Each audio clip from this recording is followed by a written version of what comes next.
If you could give everyone in the world an experiment to do for 30 days, one activity that they'd have to do every day for 30 days, what would it be? I would ask them to take out a piece of paper and write down every thought that they've been thinking that's standing in the way between their future and where they are. Write down every habit or behavior, even how they speak, that stops them from becoming the person that is healthy, wealthy, or free. And then to begin to recognize the emotions that keep them in the same state of being every single day, and become so conscious of those thoughts, behaviors, and emotions that they wouldn't let any of them slip by unnoticed by them. Then I would have them write down the thoughts they do want to fire and wire in their brain. I would have them write down what the behaviors look like of a great person that they wanted to become. And I would have them practice thinking about it and practice rehearsing it. And then I would say to them, what emotions would you feel when your future happened? Because you have to teach your body emotionally what that future feels like before it happens. And every day, if you practice that diligently and sincerely, and just become conscious of who you no longer want to be, and keep becoming conscious of who you do want to be,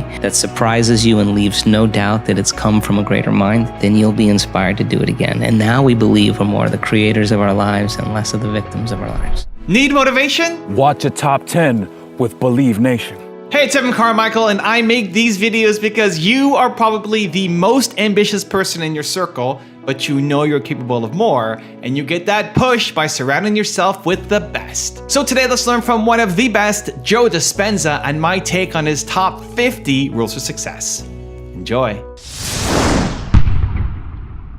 If you said, well, listen, I'm not going to wait for my healing to feel gratitude. I'm not going to wait for my new relationship to feel love. I'm going to actually teach my body emotionally what that future feels like before it happens. Now, this is a big turnaround for a lot of people because we're so reliant on the outer world to change our inner world, right? And waiting and postponing. And waiting is not creating. I mean, period. And when people they could have the greatest intentions in the world, but if they don't combine that with an elevated emotion, there's no signal. Because the elevated emotion is the carrier, it's the energy that carries the thought.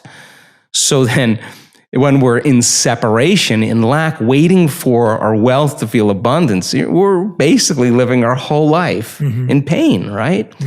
So then, if you reason this, and a person can get up from their meditation and they literally feel differently, and they're feeling the emotions of their future before it happens, this is turning the whole process around.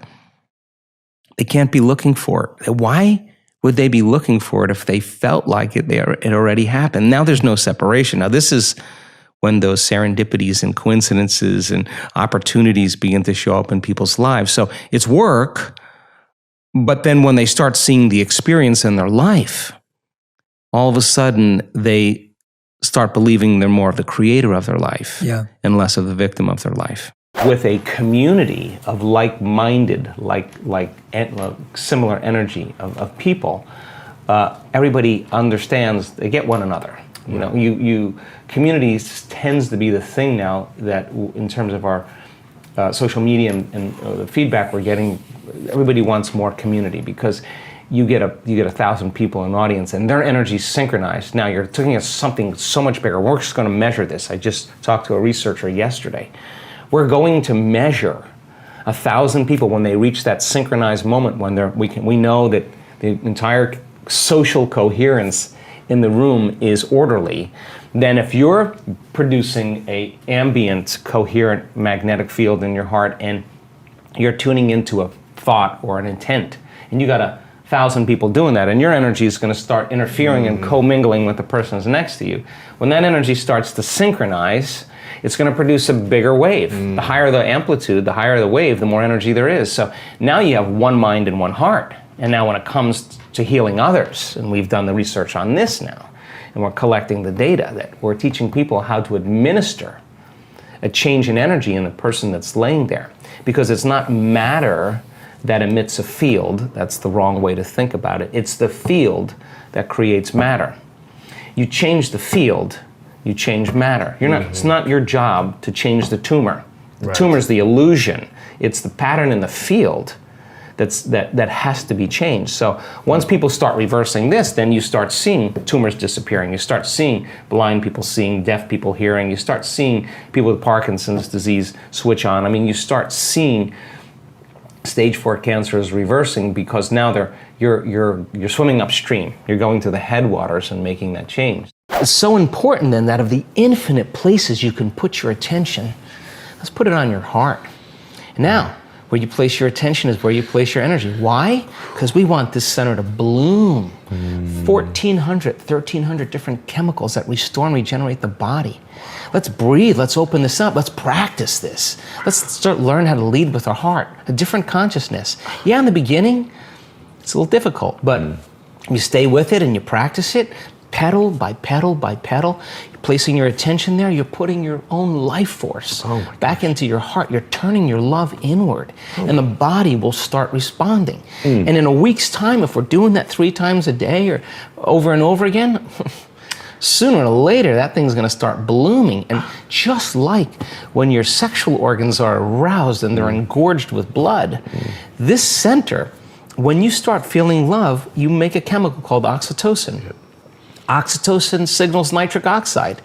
Nitric oxide signals a chemical called derived endothelial relaxing factor. You know what that is? It causes the arteries in your heart to literally open up.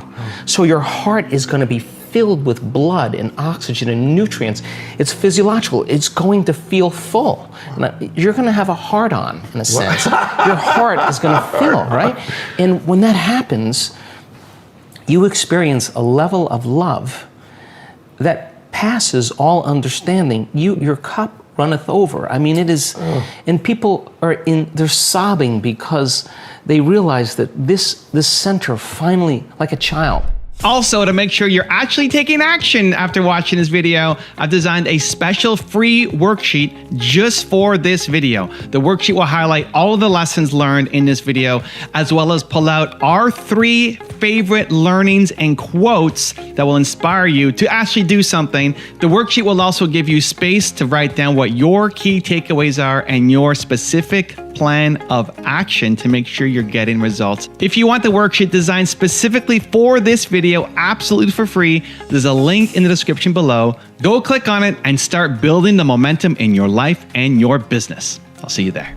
I think we're all faced with great opportunities brilliantly disguised as impossible situations. And in order, like for me personally, and after looking through your book and reading a good portion of it, I mean, for me, there's no school of ancient wisdom that you need to go to be initiated. Your life is your initiation if you're paying attention. So we meet challenges in our life from a certain level of mind, right? A certain level of consciousness or unconsciousness. And even Einstein said we have to go to a greater level of consciousness than the consciousness that's created the problem. Well, what is consciousness? Consciousness is awareness. And awareness means possibilities that you haven't thought of before. So we confront problems or challenges in our life. And as a side note, I was having breakfast with a researcher just last week who's studying what happens when we perceive and condition in our environment as a problem, how it weakens the organism. They're measuring this. And when a person sees it as a challenge, how they draw energy, they raise the energy of their body back into order. So if we said, I want to be wealthy or I want to be healthy, well, what you want to be that because you're not it. So the initiation of going from not it here to it here, you're going to have to climb some steps, and there's going to be some blind spots. So you try it out and it doesn't work. Well, that's because there's a part of you that's still in a habit. There's part of you that's still unconscious. Okay, so what is it about myself in that circumstance that I am feeling about that circumstance, and that feeling is causing me to think about it? So you say, oh, it's impossible, they'll never change. I'll hire a hitman, I'll hire the mafia, I'll hire an attorney, I'll have my friend's friend to talk to him, and nothing changes, right? Well, you're not separate from that experience. You're involved in it, and how you think and how you feel broadcasts energy into the field. So your energy is the same every day. And as long as your energy is the same, nothing's going to change in your life either. And nobody changes until they change their energy. So then, what piece of knowledge, what piece of information, what would love do? What would greatness look like? Okay, I don't know. All right, well, certainly somebody in history has faced this problem. Don't get on Facebook and say, does anybody have any answers? Go look it up and study and read and learn. You'll own it. And you'll say, wow, that person that was wealthy, they failed 500 times. Yeah. Well, hell, I had the wrong view of wealth. Okay, then failure's not a thing. I got to overcome failure. Well, yeah, just climb the step. Yeah. Okay, I'm reacting to that circumstance with the same emotion. That emotion is firing the same thoughts. I'm broadcasting the same energy into the field. If I were facing that circumstance and situation again with that person, that circumstance, what do I learn from that circumstance? How could I do it differently the next time? Find out a solution and rehearse it. Install the circuitry so when you get in the circumstance, you're not going to respond in an automatic habituation. Yeah. Now you're at a greater level of consciousness. Now you're looking at possibilities that you weren't looking at before because you were unconscious. Now, that process of trial and error is so important in the spiritual path. How many times do we have to forget before we remember? Oh, God. And then we remember and we forget again. And it takes constantly remembering until we stop forgetting. And when we get to that point, now we're conscious. Now there's wisdom.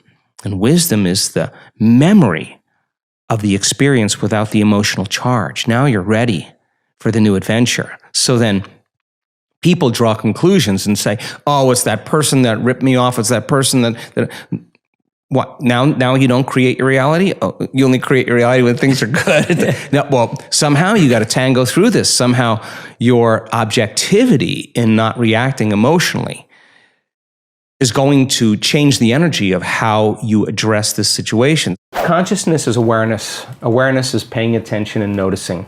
And so 95% of who we are by the time we're 35 years old is a set of unconscious automatic programs that we've just practiced so many times that we're not consciously thinking about those. So in order for you to change, to answer the initial question that you asked, the first step is you got to become conscious of your unconscious thoughts. And you got to start looking at those hardwired thoughts that you think every day that are just circuits that have been fired and wired together. How do we do that? Should we write a list at the end of the day, or what are the most common thoughts we had that day? Like, how does someone become aware of You don't have thoughts? to do that. You just have to sit down, close your eyes, and not move. And then you'll start seeing. What am I thinking about right now? Yeah, and all you want to do is observe the thought, because when you begin to observe that thought, you're no longer the program now. You're the consciousness observing the program, and you're starting to pull out of the program. Thinking about the thinking. Yeah, who's doing the thinking of the thinking about the thinking? That's who you are when you're not the program. That's awareness, right? Yeah. You got to become aware of how you speak, how you act, become so conscious, so aware of it that you won't go unconscious and let that thought or that behavior run you. You got to say, oh my God, this feeling that I've been living by for the last 20 years is actually guilt. I didn't know it was guilt because it just feels like me. And all of a sudden, as you start becoming conscious of it, you're beginning to objectify your subjective self. You're pulling out of those programs, and nobody likes to do that because it's uncomfortable. They'd rather turn on their cell phone, start texting, get on the internet, watch TV to distract them from that moment. And that is what they have to move through in order to get to their own personal freedom. So the first step is becoming conscious. And meditation means to become familiar with, to become conscious of, to become so conscious of your unconscious self that you won't go unconscious to any thought, any behavior or emotion. And get ready, because it takes a tremendous amount of energy to do that, and awareness to stay conscious. And so we fall from grace. Yeah. Fine, you're awake, you got another day, let's go again. How often do you fall? Oh my gosh, I mean, how many times have I done it? Thousands, but I'm not going to give up, because the moments in which I do connect, or the moments that I do have that transcendental experience, what matters the most after it, when I have that transcendental moment, I look back at all of those difficult meditations, those difficult days. And those are the ones you remember. You don't remember the good meditations. You remember the ones where you came up against yourself and you went a little further. And you said, I'm gonna go a little further, I'm gonna go a little further. Or you had a rough day and you just went in and you at the end of the day, you surrender and you have the classic, oh my God moment. there's no linear correlation. It's just whether you're willing to live in creation instead of living in survival. And so you get better at it. We just get better at it. And for me, staying conscious and staying aware and staying present is an art, because you know when someone's present with you in your life because they're paying attention to you.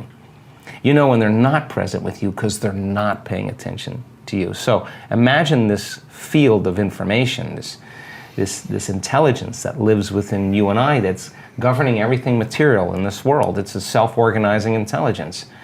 You have access to it, so you better get present with it as well as you can get present with anything else. And just because you can't see it doesn't mean it doesn't exist. Right. That realm you can't experience with your senses. You can only experience with your awareness. So then people have to take their attention off their bodies and go from a somebody to a nobody. Take their attention off the people in their life and go from that they identify with and go from a someone to a no one. Take their attention off the things in their life, their cell phone, their computer, their car, and go from something to nothing. Take their attention off where they sleep, where they work, where they're sitting, and go from somewhere to nowhere. Take their attention off the predictable future and the familiar past and time, and go from some time to no time. And now if you're taking all of your attention off of everything material in this three-dimensional reality, now there's only one other thing that's left. And that means you're an awareness, your consciousness. And now that is the bridge, that is the door to the quantum field. And you can't enter the quantum field as a somebody. So if someone has spent their whole life working on having the perfect body, or so much so they have so much attention on their pain, where you place your attention is where you place your energy, it's going to take some work for them to take all of their attention off their body, right? Because they'll do it and then they'll go back, let's see if the pain's still there. Oh, the pain's still there. So it's a little bit of a waltz in the beginning, but as people start applying this, you start getting better at it. Let's demystify meditation, because it has so many stigmas around it. Close your eyes, retreat from your life, disconnect from your body, disconnect from your environment, disconnect from your schedule, and just give yourself an hour or 45 minutes or 20 minutes. Because when you invest in yourself, you invest in your future. And when you believe in yourself, you believe in possibilities. And when you believe in possibilities, you believe in yourself. And if you don't believe in possibilities, then you don't believe in yourself. And you don't believe in yourself, you don't believe in possibilities. So but if you have a community, a living organism, where it's becoming the new normal, and you want to join that living organism, and you want to be a part of that, and every stride you make feeds the living organism. Every stride, every effort you make to connect is amazing, because that which we are seeking is seeking us. It's not like it matches our efforts. And so then when people have that uncompromising will, the same way that they go shopping for a dress or a pair of earrings or go to the gym and work out, with the same intensity, with the same passion, come up against themselves and just say, when the body's given everything it has, it's when you say, that's all you got? That's it? That's all you're going to put out? I'm ready. And so then when you start overcoming that, the side effect of it is that all of a sudden you're happy for no reason.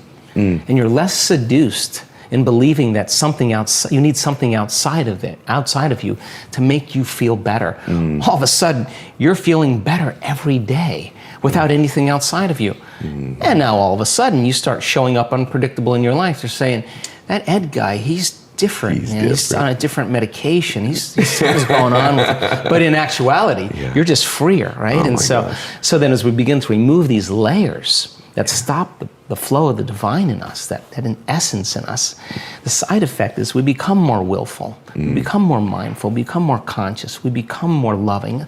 It's its nature, it becomes who we are. At the end of the day, if you really wanted to be wealthy, say, how did I do today? Did I make the right choices? Was I ethical? Was I purpose-driven? Was I interested in making a difference? Was I fair? Was I tempered? Did I really think before I spoke? What did I remember reading about that book, about that person that did it? How'd I do? And if you said, when did I fall from grace? When did I lose it? Okay, I want that opportunity again. I want another shot at that. And I'm going in this way. What would love do in this situation? What would greatness do? And now you evolve your experience, and somehow there's a door, there's an opening, something shifts, something changes. And now here we go, we climb another ladder, and then all of a sudden there's another challenge. And then people who finally arrive at their abundance, they could care less if they're abundant. They're already knowing that they've earned the right for it. So there's sometimes a shortcut in the process if we really learn and we really get it. But the trial and error is so important because not only is the person earning the right to be wealthy, but they're earning the right to live in worthiness, worthy to receive. Like, hey, people come to our work all the time for a lot of reasons, and one of the common reasons is they want to get healthy. Yeah, and because they're dealing with a very serious health condition. And I always say the same thing to them: stop wanting to be healthy. Learn the formula on how to get healthy. Learn the formula on how to heal, and the healing will be the side effect of it. If you're obsessing about why am I not healed, you're still the old person. You're going to become that person every day, right? Yeah. Turns out that when you sit down and the people that we interview that have had significant changes, when it's no longer about their health, but they are out of the bleachers and they're on the playing field, and they are coming up against the belief. Like one lady said, God, I always thought that this work really worked, that these concepts are the truth, but I never believed it worked for me. And I was in a car accident, I'm in a wheelchair. And then she made the decision that she was going to overcome that belief. Now, it was no longer about her healing. It was about overcoming the belief. But she overcame the belief and it showed up every day for herself. When you believe in yourself, you believe in possibilities. When you believe in possibilities, you got to believe in yourself. You don't show up for yourself. You don't believe in it. Yeah. And that's why people don't do the work. I mean, if you believe that your thoughts create a reality, you would show up every day and create. And so a lot of people believe in their past more than they believe in their future. A lot of people fall in love or more in love with their past or romance their past instead of romance their future or love their future. It's that simple. So the initiation process of life is always going to be there. You're always going to be challenged. If you want to be a master, well, then you better learn how to heal someone else. And you're going to fail a lot of times. And if you think that you're a failure, then you'll quit. But if you feel like you just didn't quite ding it yet, and you show up again to just ding it, and you keep evolving your experience and go deeper, how much more can I open my heart? How much more can I surrender into this infinite field? How much more can I become? Can I walk as it with my eyes open? People do meditations, and they have great meditations, me included. And then you get up, you open your eyes, and you're back in the program. And people want to know why they haven't healed. And we have testimonies of people, they're speaking the truth. They said, my MS, my rheumatoid, and my lupus never went away. And I had great meditations. I felt better. And then I realized with my eyes open, I was still that person. And now, next level. They're in the game, they're catching themselves, they're catching how they speak, they're watching how they think. They're not letting their body fall in the same emotional state to put them in the same past experience that the body's believing in. Now, this is the great part. And when a person finally breaks through from the chains, and there's a different consciousness, a freedom that happens, they look back at their past. They want to change one thing in their past because it brought them to that present moment. That's the past no longer existing. That's the freedom. So is it worth the effort? Yeah, it's no longer about healing. It's no longer about abundance. It's about who you're becoming. I will never work in a relationship. I just won't. If I'm working in a relationship, something's wrong. I'll work on me. And I'll bring my best. You bring your best. And we get together and we celebrate. And it should work. It should work. And if it doesn't, then I'm going to step back and see what is it about me, not you, what is it about me that I need to really look at and change. Now, if there's a vibrational match and it flows and it's fun and you connect on physically, mentally, mind, body, soul, that's cool. I think that's healthy.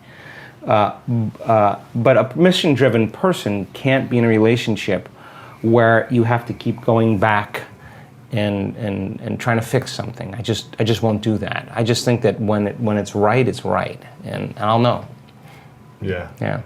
So I do think that relationships can be easy, and I do think and I think that they should be, and I think that if you're heart-centered, that's a different place you meet.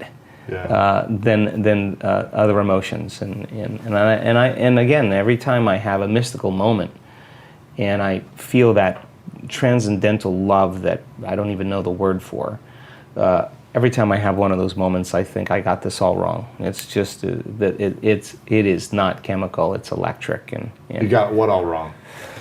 Well, the way we view the world, the way we don't see things how they are, we see things how we are, you know, and every inner experience that's transcendental, experience enriches circuitry in your brain. Experience produces emotion or energy in the body. So you start having transcendental moments where you start connecting to that field. Its signature is love. I mean, but not love like a love for your puppy. This is like an arousal. This is, I don't know the other word, but bliss. Spiritual arousal. And we have the evidence. We can say, oh, watch this person's brain. And scientists are studying our work. I'll say, oh, watch, she's going to pop in a few minutes. What do you mean? Just watch, she's going to pop. And all of a sudden, this person goes into an arousal. The sympathetic nervous system is so switched on, but the arousal isn't like an arousal that from the environment that produces anger or aggression or fear, or anxiety or pain or suffering. That's survival in the environment that produces the arousal.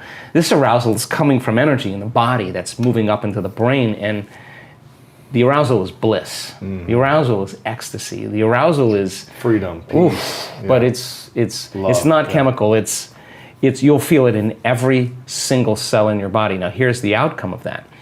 The outcome of that is that when you open your eyes and some conditioning, some layer has been removed, your spectrum of the way the world looks broadens now, because now you're wired to perceive what's always existed, but you didn't have the circuits in place to perceive them. So then it's the inner experience that literally transforms our experience of the outer world. And so when you start having moments where you hit that kind of frequency, or you have those moments of love, you're less dependent on anyone to bring you happiness. You're okay. You can love the person for their flaws, because you can see a part of yourself you used to be that you no longer are. And instead of judgment, you have compassion. And you can encourage and communicate from a level of connection instead of intimidation or competition, or however relationships work. What are the 3 things we should say when we wake up in the morning or think? Well, first I would say, what is the greatest ideal of myself that I can be today? And I would not get up until I felt like that person. The second thing I would say is, can I begin to keep my energy up the entire day? And if I do it properly, then I will be open to opportunities and possibilities that weren't there before. The last thing I would say is, could I sustain brain and heart coherence to the point where that intelligence within me that's giving me life begins to find a door to open out so I can begin to see evidence in my world? What would you say every evening before you go to sleep? Oh yeah, how did I do today? How did I do? How did I do? How did I do today? I mean, one day, one lifetime. Yeah. How did I do today? Yeah. Did I change or help another human being? Did I really change someone's future, a future timeline? Lastly, what is the greatest thing I learned? You think 60 to 70,000 thoughts in one day. Out of those 60 to 70,000 thoughts that you think in one day, 90% of those thoughts are the same thoughts as the day before. So if you believe that your thoughts somehow are connected to your life, then the same thoughts always lead to the same choices. The same choices always lead to the same behaviors. The same behaviors create the same experiences, and the same experiences produce the same emotions. And those very same emotions drive the very same thoughts. And your biology, your neurocircuitry, your neurochemistry, your neurohormones, and even your genetic expression is equal to how you think, how you act, and how you feel. And how you think, how you act, and how you feel is called your personality. And your personality creates your personal reality. That's it. So then, if you wanted to create a new personal reality, a new life, then you would have to start thinking about what you've been thinking about and change it. You would have to become aware of your unconscious thoughts and observe them. You would have to pay attention to your automatic habits and behaviors and modify them. And you would have to look at the emotions you live by every single day that are connected to your past and decide if those emotions belong in your future. You see, most people try to create a new personal reality as the same personality, and it doesn't work. You literally have to become someone else. I believe in free will. Yeah. I would never tell anybody what to believe, like politically or socially or whatever. Yeah. I want to provide them the tools and give them the free will to create life however they want and believe whatever they want. That's totally cool with me. So those people then that want to be healed and they live in fear, that fear has to be addressed. I mean, and it's not easy because it's hardwired deep in the limbic brain. It's just a safety net. It's a mechanism. So then imagine being in the unknown. The instinct in the unknown is it's a scary place. Wow, imagine not having a body. And we practice lingering without a body in an infinite space, and without a name, without a face, without a culture, without a job, without a social security number, without a disease, without a diet, just as an awareness. You practice that.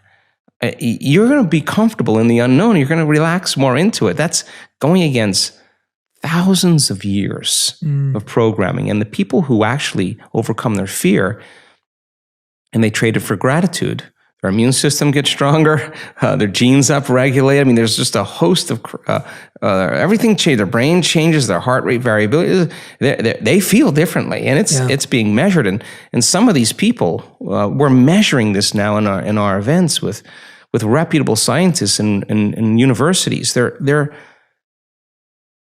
shocked at what they're witnessing on a cellular level, on a brain level, on a heart level. They cannot believe the capacity of the body. I just got an email today of one of our scientists said, I ran this 3 times. The virus that we exposed the cell to in advanced meditators does not enter the cell. It's outside the cell. It won't. A virus in novice meditators, some of it's in the cell, some of it's outside. Controls all the viruses in the cell. There's an immunity. So when the person's less reactionary to their environment, there's less of response that weakens them, they're less of a victim to their environment, then they're less of a victim to their environment. Large scale, small scale, the body has a greater immunity to whatever it is. Bond University, university in Australia on the Gold Coast, senior researcher took the large majority of my brain scans. And she had them analyzed by her graduate students, and they statistically looked at everything. One of the most startling things for the research team was our community's ability to get to that point where there's no body, no one, no thing, nowhere, no time. Now I'm talking 4 seconds. I'm talking 5 seconds. I'm talking 9 seconds. Just give me a second. I know how to do this. They've practiced it enough times.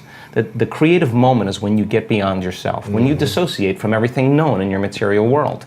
Turns out when you do that and you start changing your brainwaves slow down into alpha and theta, you're suppressing the memory bank of the known self that keeps you plugged into 3-dimensional reality. When you quiet down this mechanism, now all of a sudden you start connecting to that field. And when you can stay conscious in those subconscious realms, when you can literally regulate and change brainwaves, now you're in the operating system where you can make those significant changes. Here's the deal with trauma, and it's kind of an interesting thing because when you're traumatized, some threat or some danger or some condition in your outer world, through your senses, is changing how you feel in your inner world.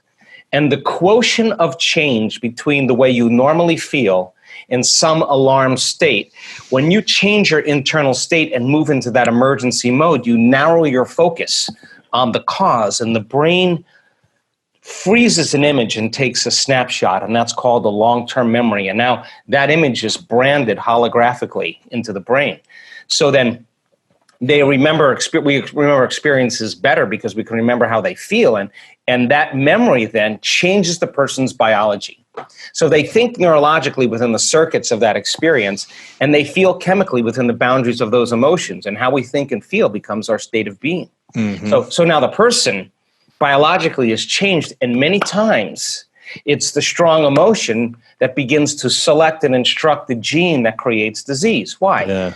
Because if the environment signals the gene, and that's a truth, that's epigenetics, and the end product of an experience in the environment is an emotion, the emotion that you feel from that event is literally selecting the gene for you to begin to change. And the genes make proteins. And so the person, if it's strong enough, begins to wear their trauma, not just in their brain. Now it's in their body, because every time they think about that trauma, every time they review it, every time they keep creating the imagery, they keep firing and wiring the circuits in their brain, and they keep feeling the feeling emotionally in their body. And their body is so objective that it's believing it's living in the same past experience 50 to 100 times a day. And all you need is a stimulus and a response, an image and an emotion, a thought and a feeling, and you're conditioning the body into the past. Well, you're conditioning the brain and body into the past. Why is our memory for pain stronger than our memory of a success or a joy? I really think that when the survival gene is activated, preservation is the key. So we can have 10 things that happen really great in our lives. You have a family member or somebody you know that does this. They have 10 really great things happen in there, one thing bad, and they focus on that bad thing. Why? Because the survival gene is activated. They want to make sure it doesn't happen again. So you put your attention on it because you don't want it to happen again. So what people do when they're aroused is they start thinking it's going to happen. And so they actually select the worst case scenario in their mind and then emotionally embrace that future before it happens. And they're conditioning their body become the mind of anxiety and fear. So in preservation and in survival, if you prepare for the worst, anything less that happens, you have a better chance of surviving. So that's the mechanism that takes place. So survival means you better take care of your body. Yeah. You better be aware of your environment and make sure there's no threats. And so you got to keep your eye out there. And you better be thinking about the future based on what you learned in the past. Now, there's nothing wrong with that when the analytical facilities are in balance. But when there's an arousal, there's 3 things that create arousal: fear, hostility and anger or aggression, and pain. And that arousal drives the brain into these high states of what we call high beta. And most people need something or someone or some circumstance or some drug or some pill or some computer game to change that internal state. And the moment they notice a change in their internal state, then they pay attention to what's causing it. And they start developing a dependency on it, right? So it turns out that when we teach people how to self-regulate and change their brainwaves, we could actually see then that the incoherence, the disorderliness that's taking place in the brain, when you're over-aroused, you're overly analytical, and you're shifting your attention from one problem to one person to one thing to one place to another problem to another circumstance to your phone to your car. And each one of those elements has a neurological network in the brain. So the arousal causes these different circuits to fire out of order, and the brain is incoherent. So take 2 waves that are out of phase and mix them. When they interfere, they flatten out. There's no energy. So energy leaves the brain, right? So then when you're in arousal, you narrow your focus on the cause. If there's something rattling in the bushes and it's dark, you freeze and you narrow your focus on it, and there's a rush of adrenaline and your pupils dilate and your heart starts to race and you're ready to run, fight, or hide. I mean, that's a survival moment. But what if it's your coworker sitting right next to you or 6 feet away and you're judging them? You're the same arousal's taking place. And what's once very adaptive becomes very maladaptive. And this is where it gets challenging. So when we teach people how to open their focus, we've done thousands and thousands of brain scans, and they get beyond their analytical processes and they open their awareness and go from a convergent focus to a divergent focus, and they learn how to relax and regulate. Their brain waves start to slow down into alpha. And then if they do it properly and they're connecting, those different compartments of the brain that were once firing out of order start to unify. Different communities form bigger communities. The brain starts to synchronize, and Then all of a sudden you start seeing different compartments of the brain all in resonance. So now when they're all in resonance and they start interfering, when those waves come together, there's more energy in the brain. So when a person dials down the mechanism, this neocortex that plugs us into three-dimensional reality, that keeps us aware of our body, that's the autobiographical self, where everything's stitched in memory in there. When we start deactivating the mechanism here, and we get beyond the memory bank of the known self, and brainwaves move into theta, we've studied this so much. When a person can let their body be in a light state of sleep and feel so safe that you can finally let go and surrender, the body is sleeping, but the mind is awake. And now the door between the conscious mind and the subconscious mind is wide open. And if they can regulate and stay there, something amazing happens. There's a release of energy from the body, and their brain goes into a very, very super coherent state of gamma. And gamma is super consciousness. Now, I'm not talking about a little gamma. I'm not talking about a lot of gamma. I'm not talking about a really lot of gamma. I'm talking about a supernatural amount of gamma.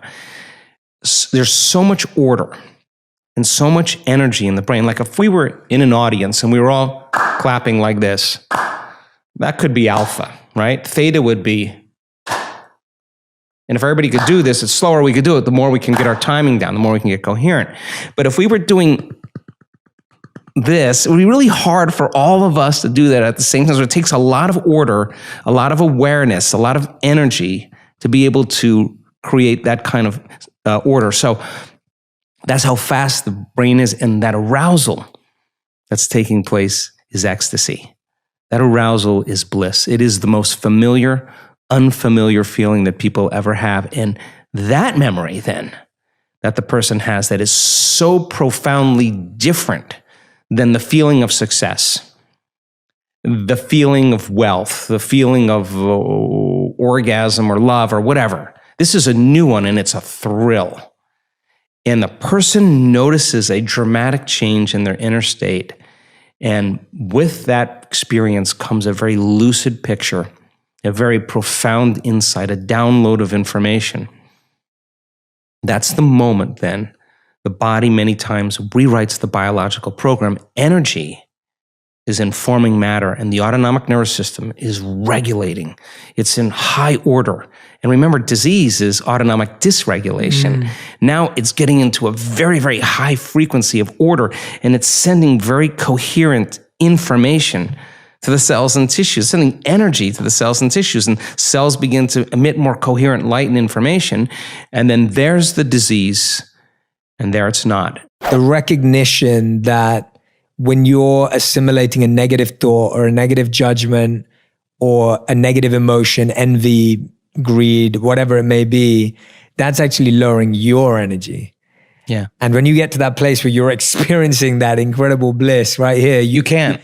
Yeah. And even if you have the thought, and the thought will still come because we still have those thoughts. But the thought will be an understanding of human nature, because you're no longer at that vibrational level any longer. You're rising above it, and I think more and more people are starting to figure that out. And the people in their lives are like, no, my husband is a changed person. No, he's not the same guy. I know him. I know he's completely different. And the guy's just like, I feel amazing. I feel great.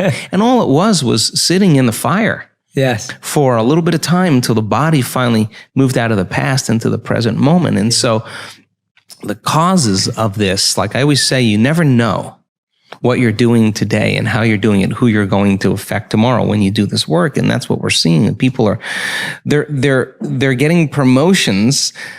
They're getting all these wonderful things, not because of anything that they're doing. They're just different. And people notice that, and they want those people in the position to make better decisions for the whole. And I think that's how we change the world. In our community, at least, people who have relationships that are built from our community tend to be more long-lasting because they're more self-aware. And so there's no blame, there's no excuses, there's no make wrong, there's no competition, there's none of that. There's just, this is who I am, And I think that the ultimate goal is when you reach the point in your life when how you appear to the world is who you really are, that level of transparency it takes no effort. Right. You can be yourself, and you know, people say to me, "Wow, you're pretty approachable," and I say, "Well, God, I work so hard every day on overcoming myself in the morning, overcoming my ego. Yeah. Why would I want to build it up the next day? Because I got to face that guy again tomorrow morning. Course. So why not just keep, you know, taking those edges and smoothing them down so that you're less unconscious to all of those programs that are built in relationships." You asked is it possible then that people can heal that quickly in 1 week? Yeah, because what if they create an inner event that carries an amplitude of gratitude or joy or freedom? Break through from the chains of the past. And when the body is liberated and you feel that elevated emotion, the stronger the emotion you feel from that breakthrough, the more you're going to pay attention to the image in your mind. And now you're beginning to brand new circuitry in the brain, and your body's being conditioned into a new future. And the stronger the emotion you feel, and the more you pay attention to the picture, the more you're conditioning the body over time to the future instead of the past. So now you keep knocking on that genetic door emotionally, then that emotion ultimately signals a new gene that upregulates that gene to produce better proteins. And the person then all of a sudden starts healing. And we have research to show that people can do that in 4 days, signal genes to reduce cancer cells and growth, to signal stem cells to suppress, to go to active tissues and repair them and regenerate them and suppress inflammation. You come with a lot of genes, and they're just a library of potentials. They're just a storehouse of information, of possibilities. So then you got to get the right signal, the right lock into the key that begins to select and instruct genes that cause genes to make different proteins. And you can regulate so many different genes, the same genes, you can regulate them differently. So when they upregulate, they start producing really healthy and robust proteins. And that's enzymes, that's tissue, that's structure, that's function, that's hormones. It's immunoglobulins. When they downregulate because of some alarm, when there's not a lot of energy for long-term building projects, well, then you keep doing that. Then the body starts producing cheaper proteins. It's a different signal. It's not a time for growth.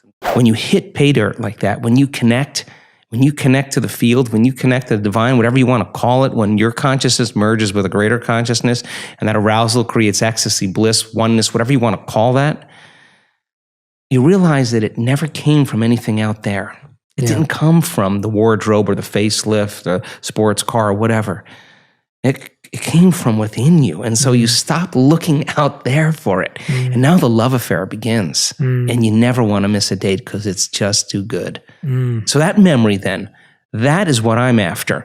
Because when you have those transcendental moments and you understand this, the experience of that transcendental moment lays down new circuitry in the brain. That's what experience does.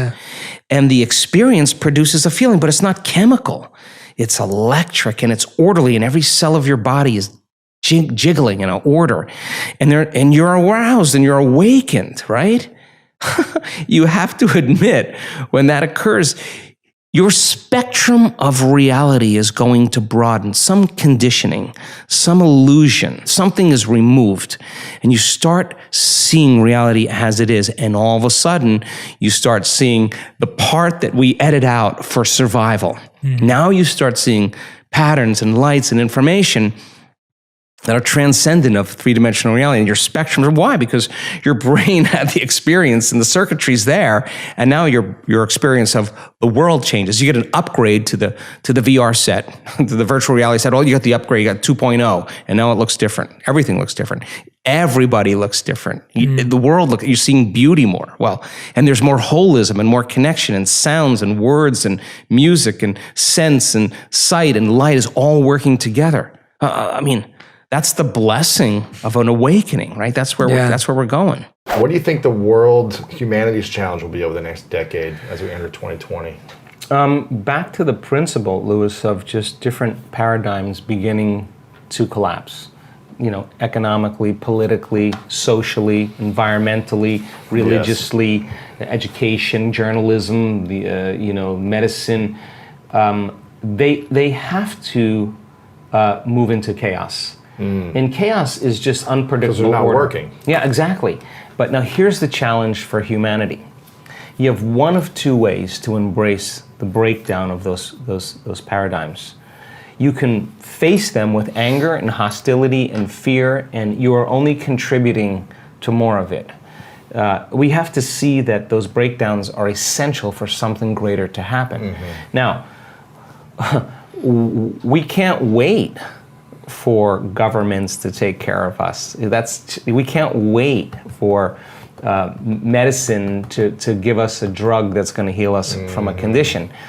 The truth is, with a greater level of consciousness, the change in awareness because of information, the greatest challenge we have as those paradigms break down is to no longer emotionally react in the same way and be victims. You can't say, this president, this person, this whatever, is actually making me feel this way and think this way. Basically, you're in the program that something outside of you is controlling you, how you feel and how you think. So then to self-regulate then is to say how I think and feel is going to change my outer environment. So then we're all faced with great opportunities brilliantly disguised as impossible situations. And we are at that point, at that nexus point in our evolution as a species. So then you don't try to fix that. That's never going to work. What you do is you create something better. And then everybody just naturally just leaves that and goes here. Now, it used to be some people would just come here and the majority would stay here because they're clinging to what they've been programmed or believe in. But now, because of information, everybody's like, that's not gonna work. I already know it's not gonna work, and I don't care what anybody says, this is working for me. So people are moving to new applications, to new paradigms because it's working for them. So as long as we don't emotionally react to the breakdown that's happening currently in the world, and chaos is just unpredictable order, you know, as things move towards disorder, the novelty that's being created is literally chaos. Because the known and everything staying the same is order. But as you step out into that unknown, you're having the chaos is unpredictable order being expressed through novelty. And we have to be able to learn how to take that disorder and with the application of brain and heart coherence, create more order. So you can't just say, hey, I'm standing up for peace and being miserable with your coworker. You don't get to talk about peace until you're the living prayer of peace. Not just, we know crime rates go down and violence goes down when there's peace projects in communities where there's meditation on peace. But when those peace gathering projects end, you see that crime and violence and everything returns back to the same level. So it's not enough to just think it. We got to demonstrate it. So if I'm demonstrating peace and you're demonstrating peace, somebody else, because of mirror neurons, is going to go, wow, that person's unpredictable. Wow, they're different. It's given me permission to do the same.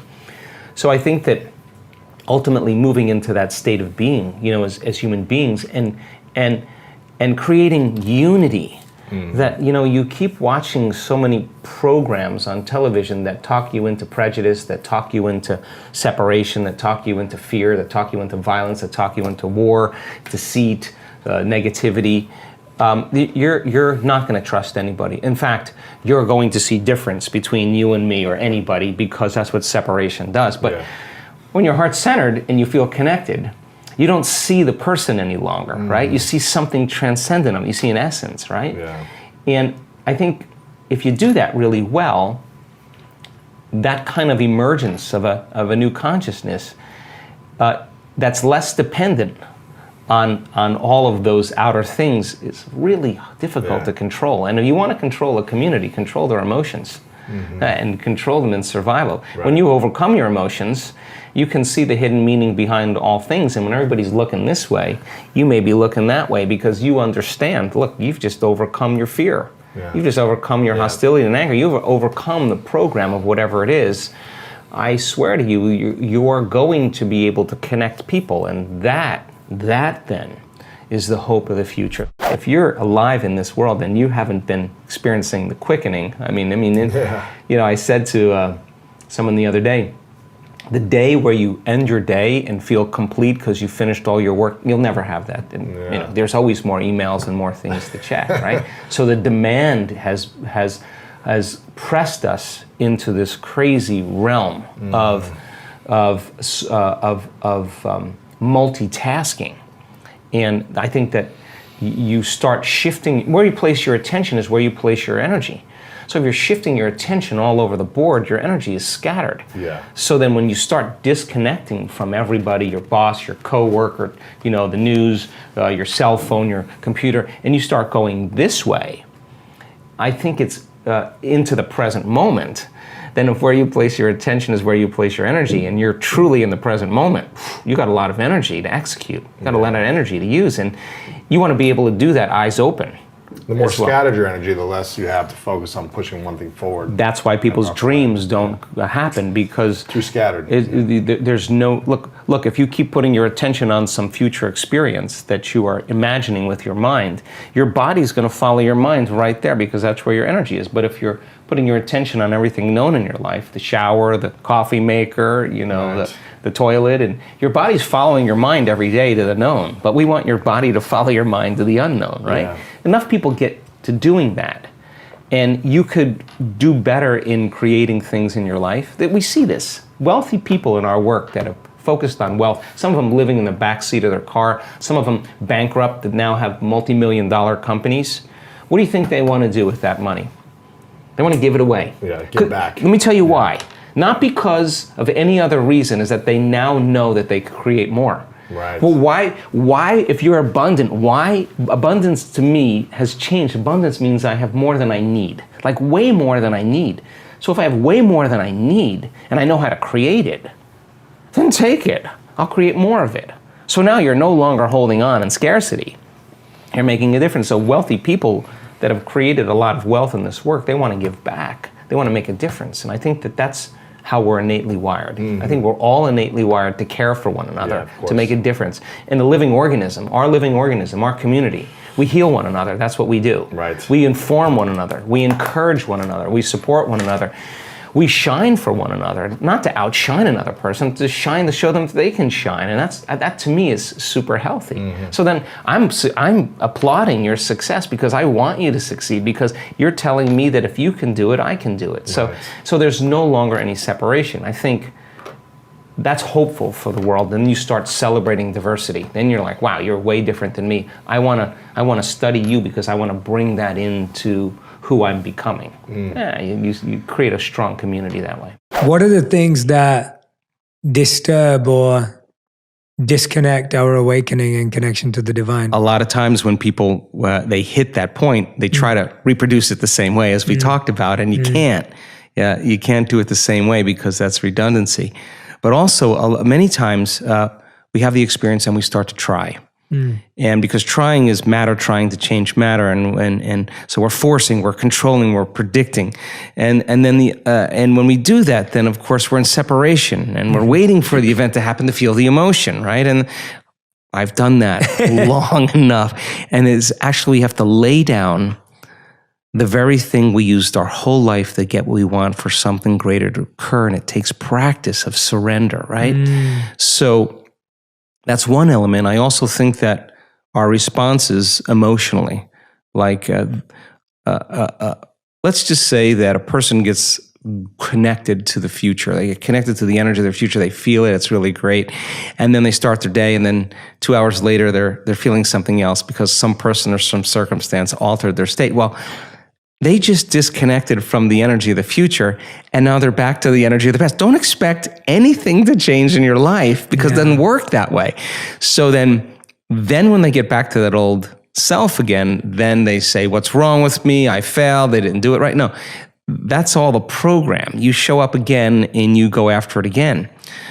So familiar feelings cause us to no longer see through the lens of the future. We're seeing through the lens of the past. And we color reality that way. So I think familiar emotions get in the way as well. And then, of course, there's always belief. And a belief is just a thought you keep thinking over and over again until you hardwire it in your brain. And all beliefs are based on past experience. So a person has an experience, the stronger the emotion they have from that circumstance, the more they pay attention to the cause, and the brain freezes a frame, takes a snapshot, and that's called a memory. The moment they draw a conclusion about that experience, they'll think neurologically within those circuits, and they'll feel chemically within the boundaries of those emotions.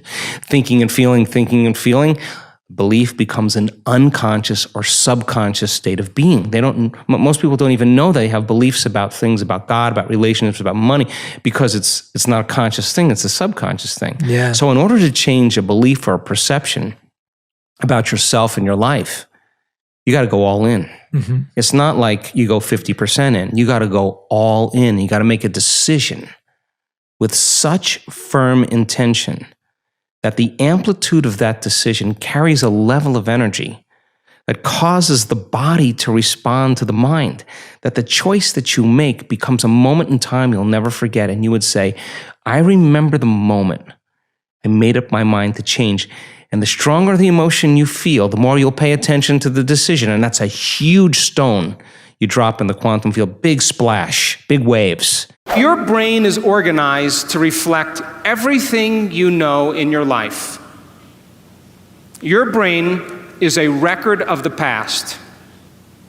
It's an artifact of all the things you've learned and experienced to this moment.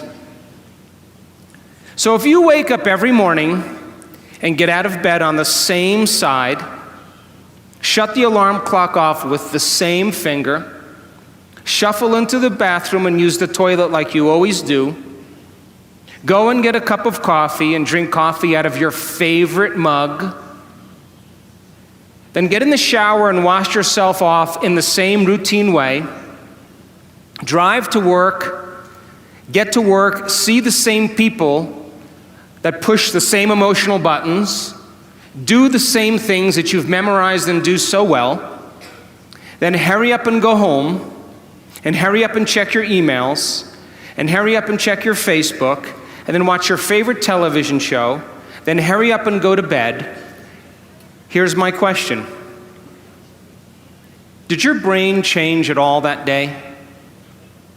We could say that you were thinking the same thoughts, performing the same unconscious actions, living by the same emotions, but secretly expecting your life to change. So there's a principle in neuroscience. And the principle says, nerve cells that fire together wire together.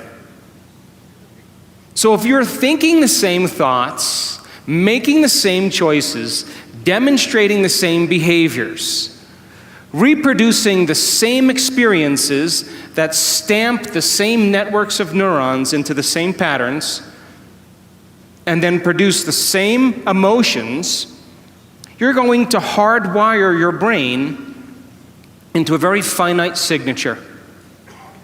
Because as you fire and wire the same circuits in the same way, those circuits begin to become more connected. And by the time you're 35 years old, this is science now, we become a set of memorized behaviors, unconscious habits, automatic emotional reactions, beliefs and perceptions, and even attitudes that function just like a computer program. And if you do something over and over and over again, the repetition of those actions over time conditions your body to know how to do it well, better than your mind. And a habit is when your body knows better than your mind, where you've done something so many times that the body now knows how to do it better than the brain. And so 95% of most people's behaviors, attitudes, thoughts, beliefs, emotional reactions are subconscious programs. So why is that important? Because you're here this week to learn new information. And every time you learn something new, you make new connections in your brain. That's what learning is. Learning is forging new synaptic connections.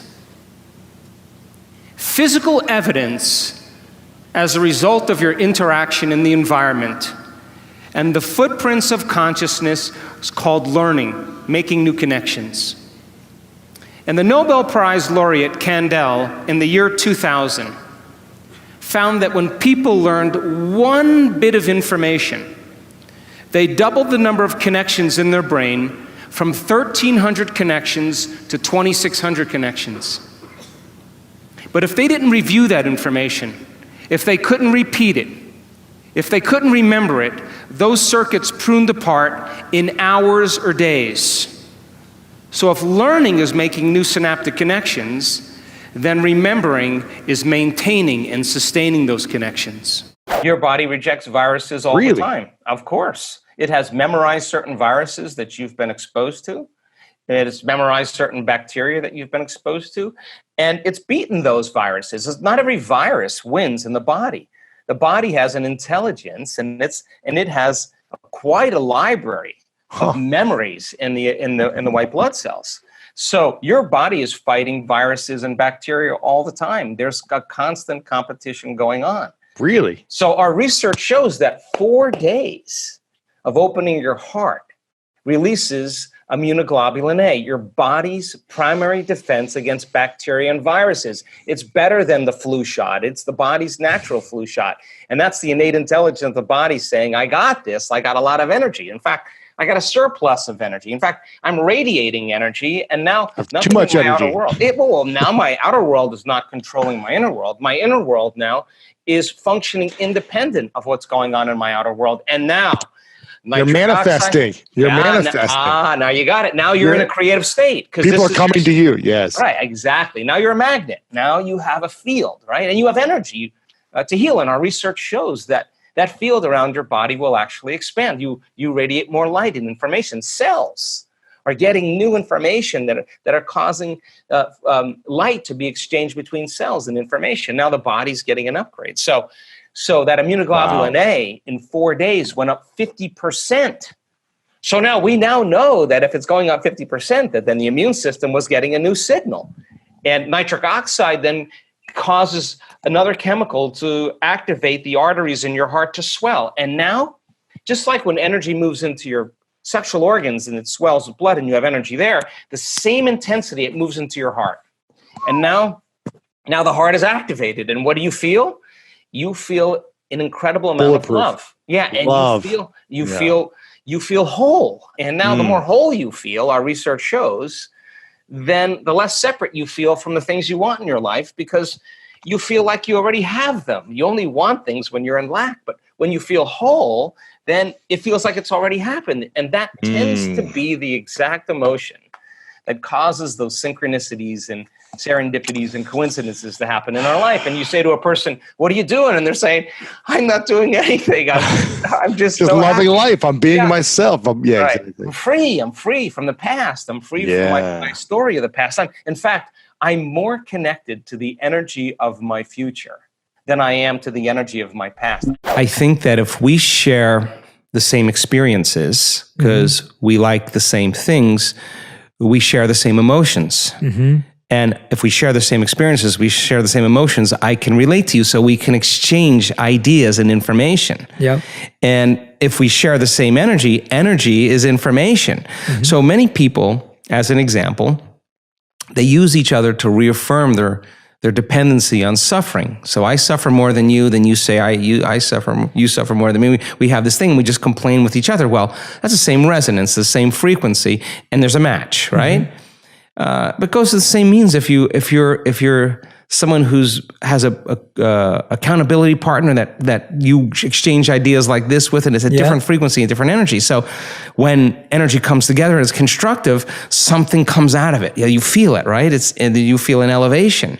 If there's dissonance, then your sensing meter is how you feel about that person, many times in your gut or in your heart or wherever.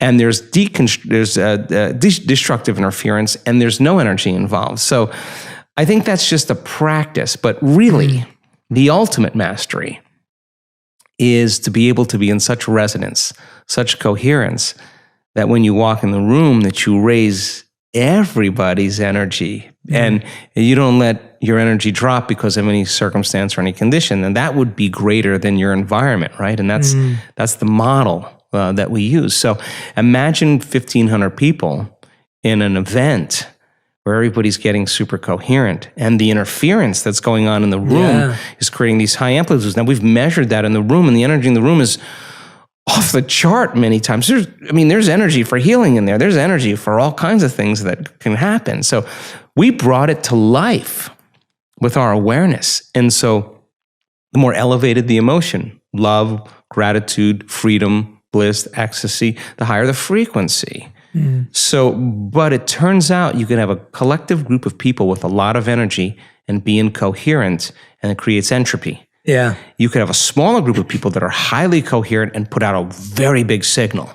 So when we see a collective really get coherent, wow, the energy in the room opens up doors of possibilities that I would never expect. I mean, I don't know how to explain some of the phenomenological things that happen.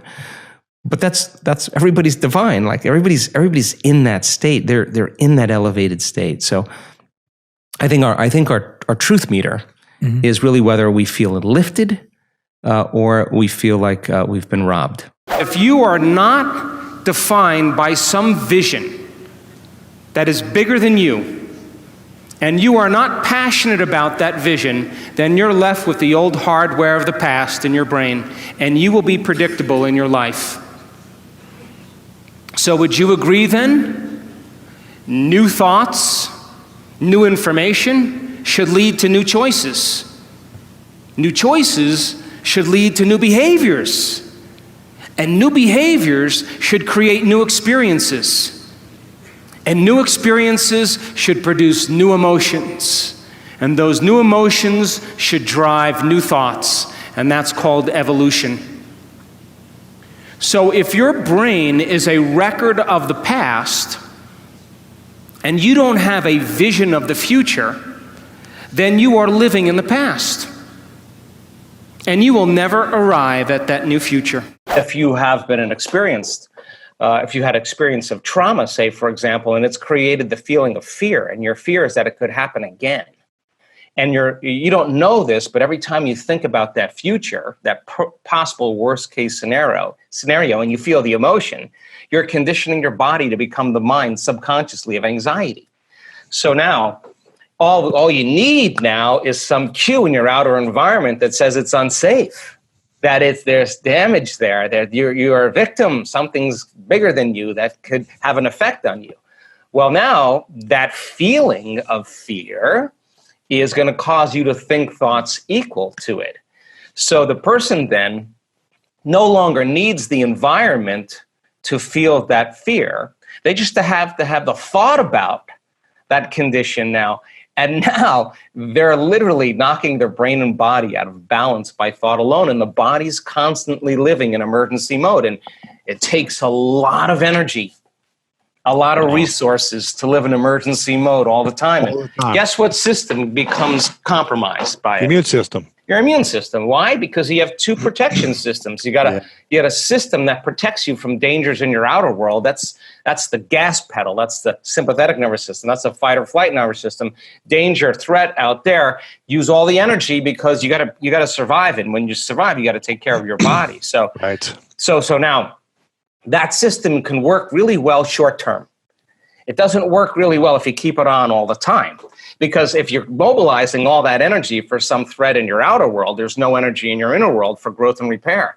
There's no energy for long-term building projects. And energy leaves the brain and it leaves the heart and it moves into these lower centers because now you're tapping the body's resources because there is an emergency. But whether the emergency is real or imagined, whether your anger is valid or justified or not, that you're tapping the body's very energy to heal by doing this. And the immune system says, well, we're part of really the other nervous system. We're the brake. We're the clutch.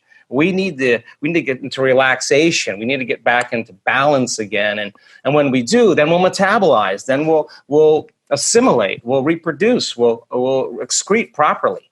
So So now you got this kind of battle between the gas pedal and the brake, and the immune system says, hey, listen, if there's foreign agents, if there's viruses, bacteria, molds, funguses, listen, we don't have a whole lot of energy here to deal with them because we're fighting this war out there. There's no homeland security. So they shut down certain receptors in the immune system. They shut down function of those lymphocytes, those white blood cells that are your inner army of protection. And it takes a lot of energy to fight a virus and a bacteria. But if there's no energy, hey, listen, it takes energy to raise the body's temperature. Where do you think that comes from? That's part of that branch called the autonomic nervous system. And the sympathetic, the gas pedal, is part of it. And the parasympathetic is the clutch, is part of that autonomic nervous system. And it's a check and balance. But so you stay in emergency for an extended period of time. And now you're exposed to some antigen or some external substance, some foreign agent. When we become the living example of truth, when we actually embody this, that there are no limits to what we can do. And I'm hopeful with human beings that we have this capacity. And of course, when we believe in ourselves, we believe in possibility. And when we believe in possibilities, we believe in ourselves. And I think that is the ultimate belief. Feelings and emotions are the end product of past experiences. And you can remember experiences better because you can remember how they feel. And when you're in the midst of an experience, all of your senses plug you into the environment. And as you're gathering all of this vital data from your external world, all that information rushes back to your brain, and it causes jungles of neurons to organize themselves into networks. The moment those neurons string into place, the brain makes a chemical, and that chemical is called a feeling or an emotion. And once you feel that emotion, you create a long-term memory. Now reason this with me. If feelings and emotions are the end product of past experiences, and you are feeling the same way every single day, doesn't that mean nothing new is happening in your life? And if those feelings and emotions drive certain thoughts, and you can't think greater than how you feel, because you had events in your life that have branded you emotionally, and you feel sadness or guilt or shame or unworthiness or insecurity, all of those emotions are created from past experiences.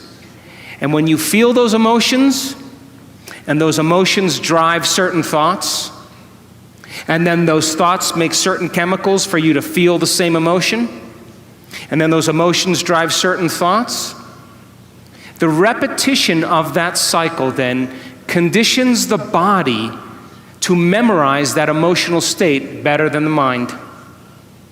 And now your body literally is in the past. Because if you can't think greater than how you feel, then you are thinking in the past. And so most people then spend the majority of their life talking about why they never arrive at their vision of the future because of some past experience.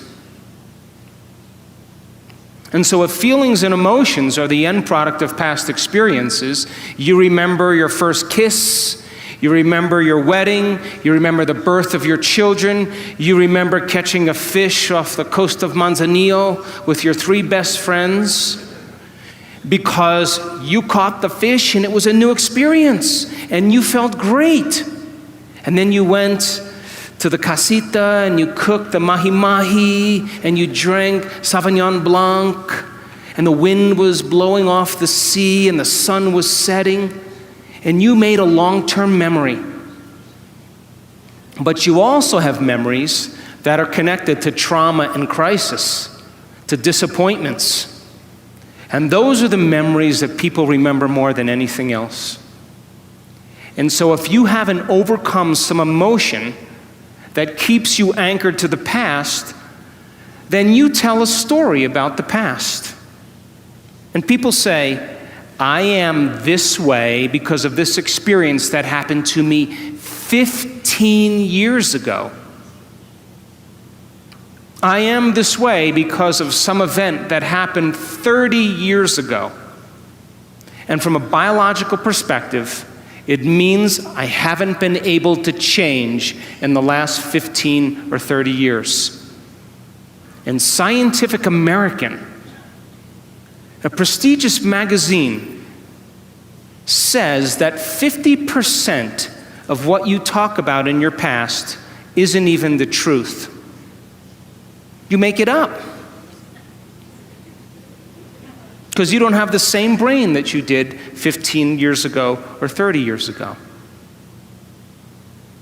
So then your brain and body are typically in the past, because thoughts are the language of the brain and feelings are the language of the body. And how you think and how you feel creates your state of being.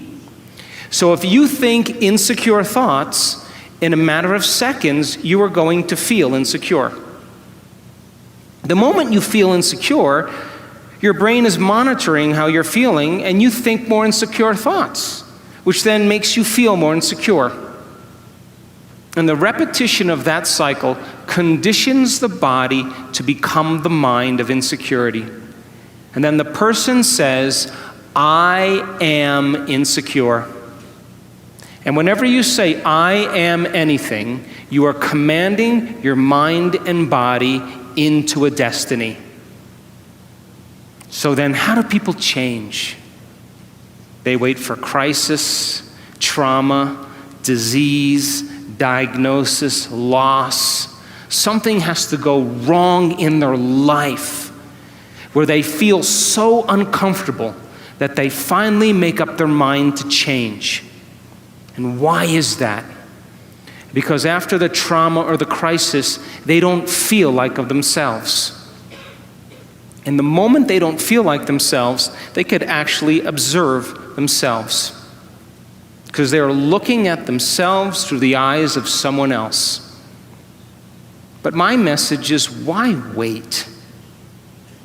You can learn and change in a state of pain and suffering, or you can learn and change in a state of joy and inspiration. Memory is creative. That in fact, 50% of that story you embellish.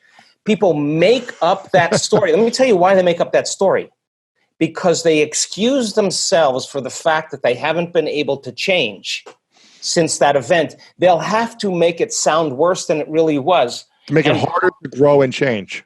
So that they can reaffirm their limited sense of their inability to change. So then that story becomes more and more of a story, and it's less of the truth, because you got to work yourself up into a state. There were lions and tigers, and there was, there were helicopters, snowstorms, and everybody was firing bullets. Worse than you could possibly imagine. And then you got to feel that emotion, right? And then you look at, oh yeah, it must have been really bad. Now that's your identity. Now that's your identity. If your brain is a record of the past, and you are living by the same emotions that have defined you for the last 10 years, and you keep thinking the same thoughts that make the same chemicals, and those same chemicals drive the same thoughts, then your body, as the unconscious mind, does not know the difference between an actual experience in your life that creates an emotion and an emotion that you're creating by thought alone.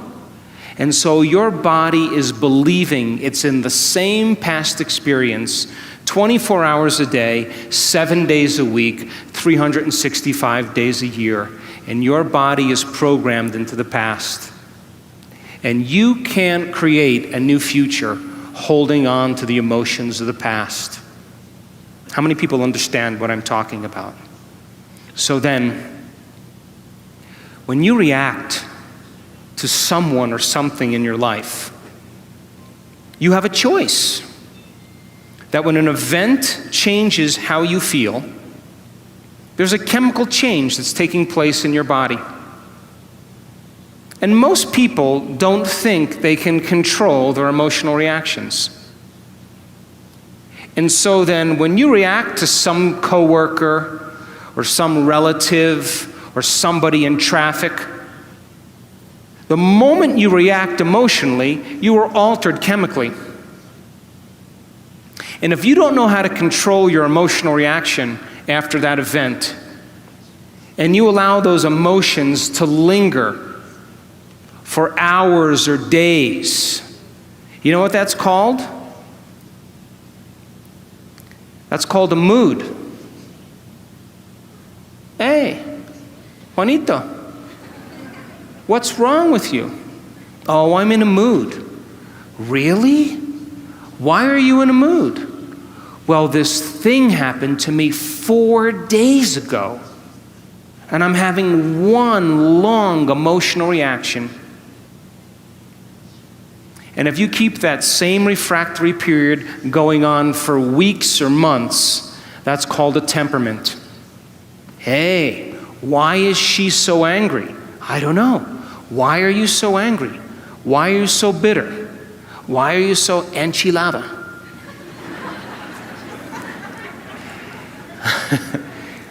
Because I had this experience 7 months ago, and I'm memorizing my emotional reaction.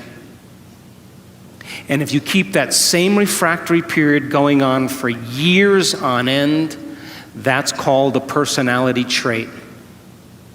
And people wear their emotions on their sleeve, and that's who they think they are. And they will talk about the past to validate why they're not creating the life that they want.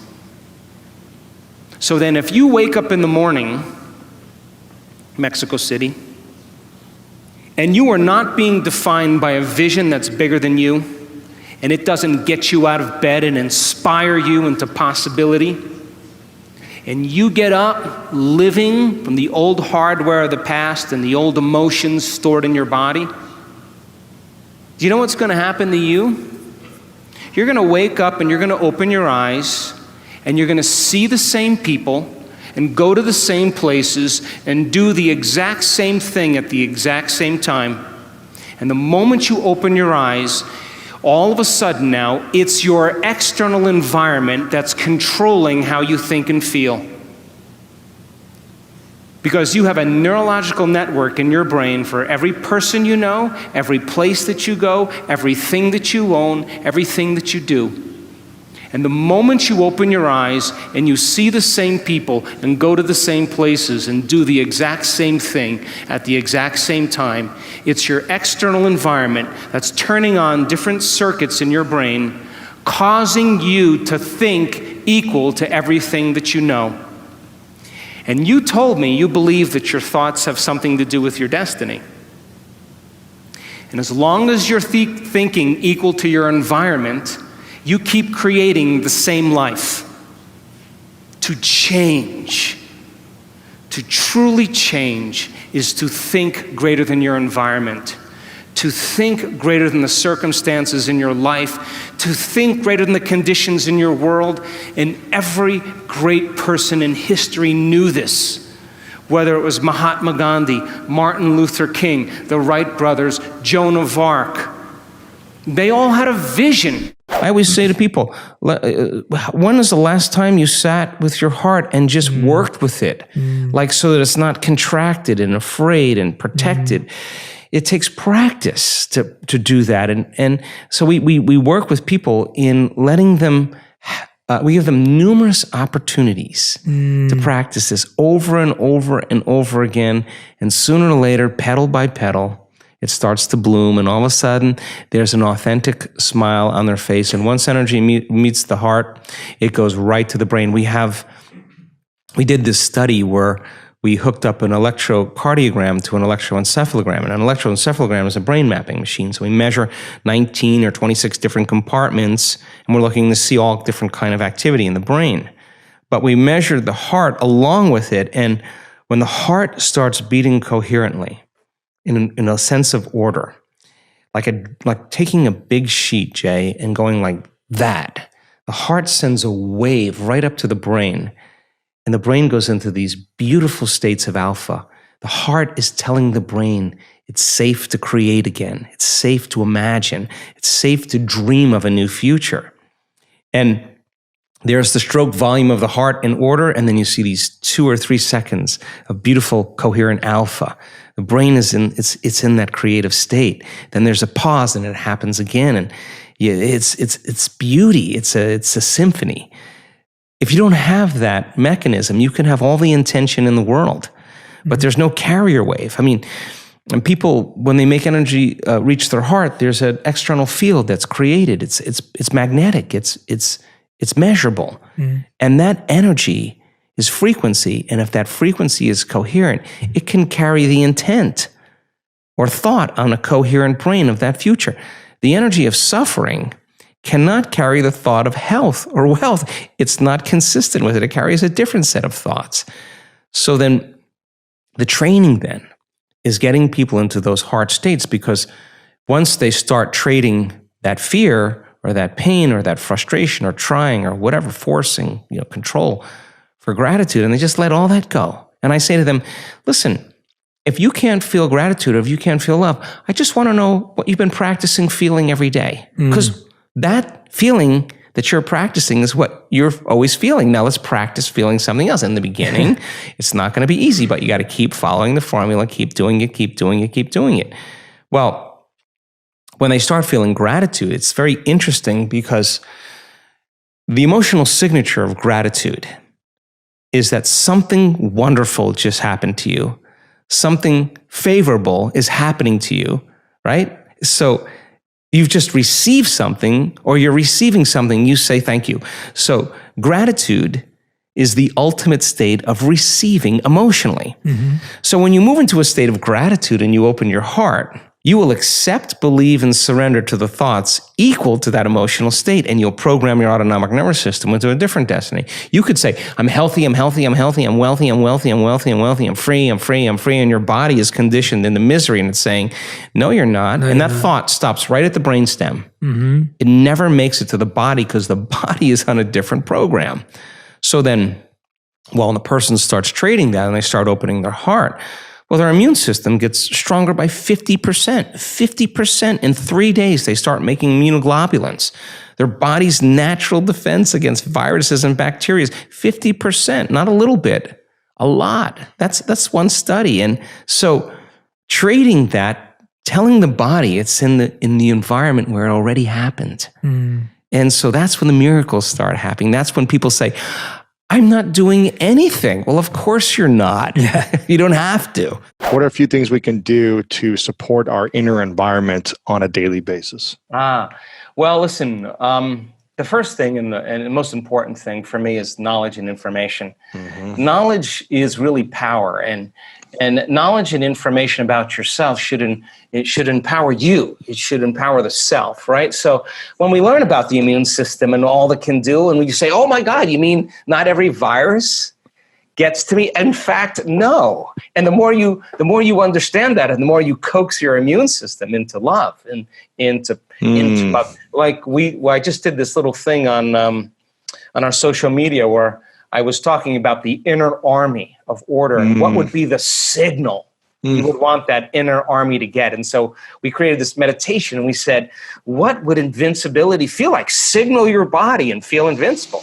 How would you feel if you had an uncompromising will, that you had more energy than you could possibly imagine? Show your body what it feels like, because it is that emotion of invincibility, that emotion of an uncompromising will to empower your inner world. And you have the intent of that's what it's for. Wow, get ready, because you're going to start creating a cadence and a rhythm where your body's going, whoa, what is all these new chemicals? What are all these new signals? Right. Hey, it's time. Hey, now all of a sudden receptor sites on the T cells go, wow, we got some new signals coming from the boss here. Let's open up all those T cell receptors. Let's go. In fact, we would love a little fight right now, because we got a lot of time on our hands and we got all our receptors turned on. That would be a signal for your body. We also know that if you could just trade fear and frustration and resentment and suffering for an elevated emotion and truly open your heart again and practice doing that, you'll heal. You'll heal. You'll heal because, I mean, all healings happen in the heart. Can you believe in a future that you can't see or experience with your senses yet, but you've thought about enough times in your mind that your brain is literally changed to look like the event has already occurred? The latest research in neuroscience says you can change your brain from living in the past to living in the future. And can you fall in love with that vision to such a degree that you come out of your resting state and change guilt or suffering into inspiration and joy and gratitude? To such a degree that your body, as the unconscious mind, does not know the difference between that external event and what you're creating internally, so that your body believes it's living in that future in the present moment, and you begin to signal new genes in new ways to change your body to look like the event has already occurred. The latest research in epigenetics says you can change your body by thought alone. Now reason this with me. If there's physical evidence in your brain and body to look like the event has already occurred, your brain and body are no longer living in the past, they're living in the future. And you will walk right into your vision. Now, most people in this audience, all of you, have done something great in your life. You all have. Now reason this. You woke up one day, or you had a wild thought out of nowhere. And that thought was a possibility in the future. Something new you wanted to experience. And the moment you started thinking about this experience, the moment you started contemplating this potential reality, you turned on a part of your brain called the frontal lobe, the crowning achievement of the human being.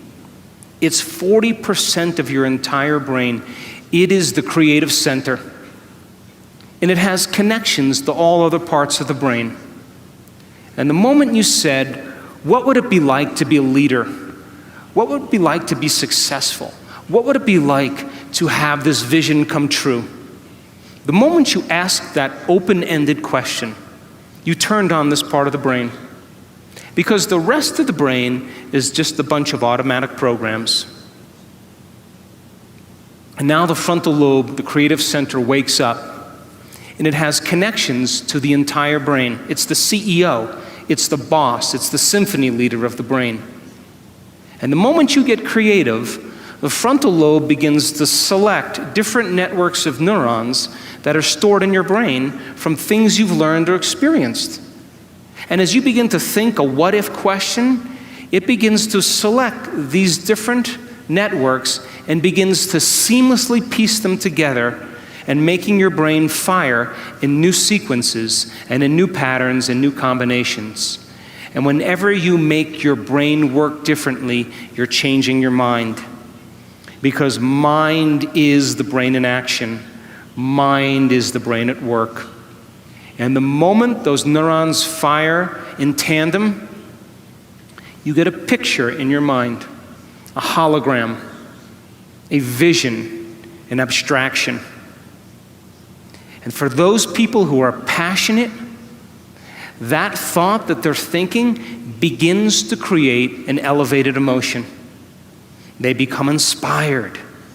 They feel enthusiastic, entheos, filled with God. They become passionate. They started to open their hearts. And all of a sudden, they're combining a clear intention with an elevated emotion. And it's the combination of a clear intention and an elevated emotion in our research over and over again that proves then the person now is changing fundamentally, changing biologically, changing internally.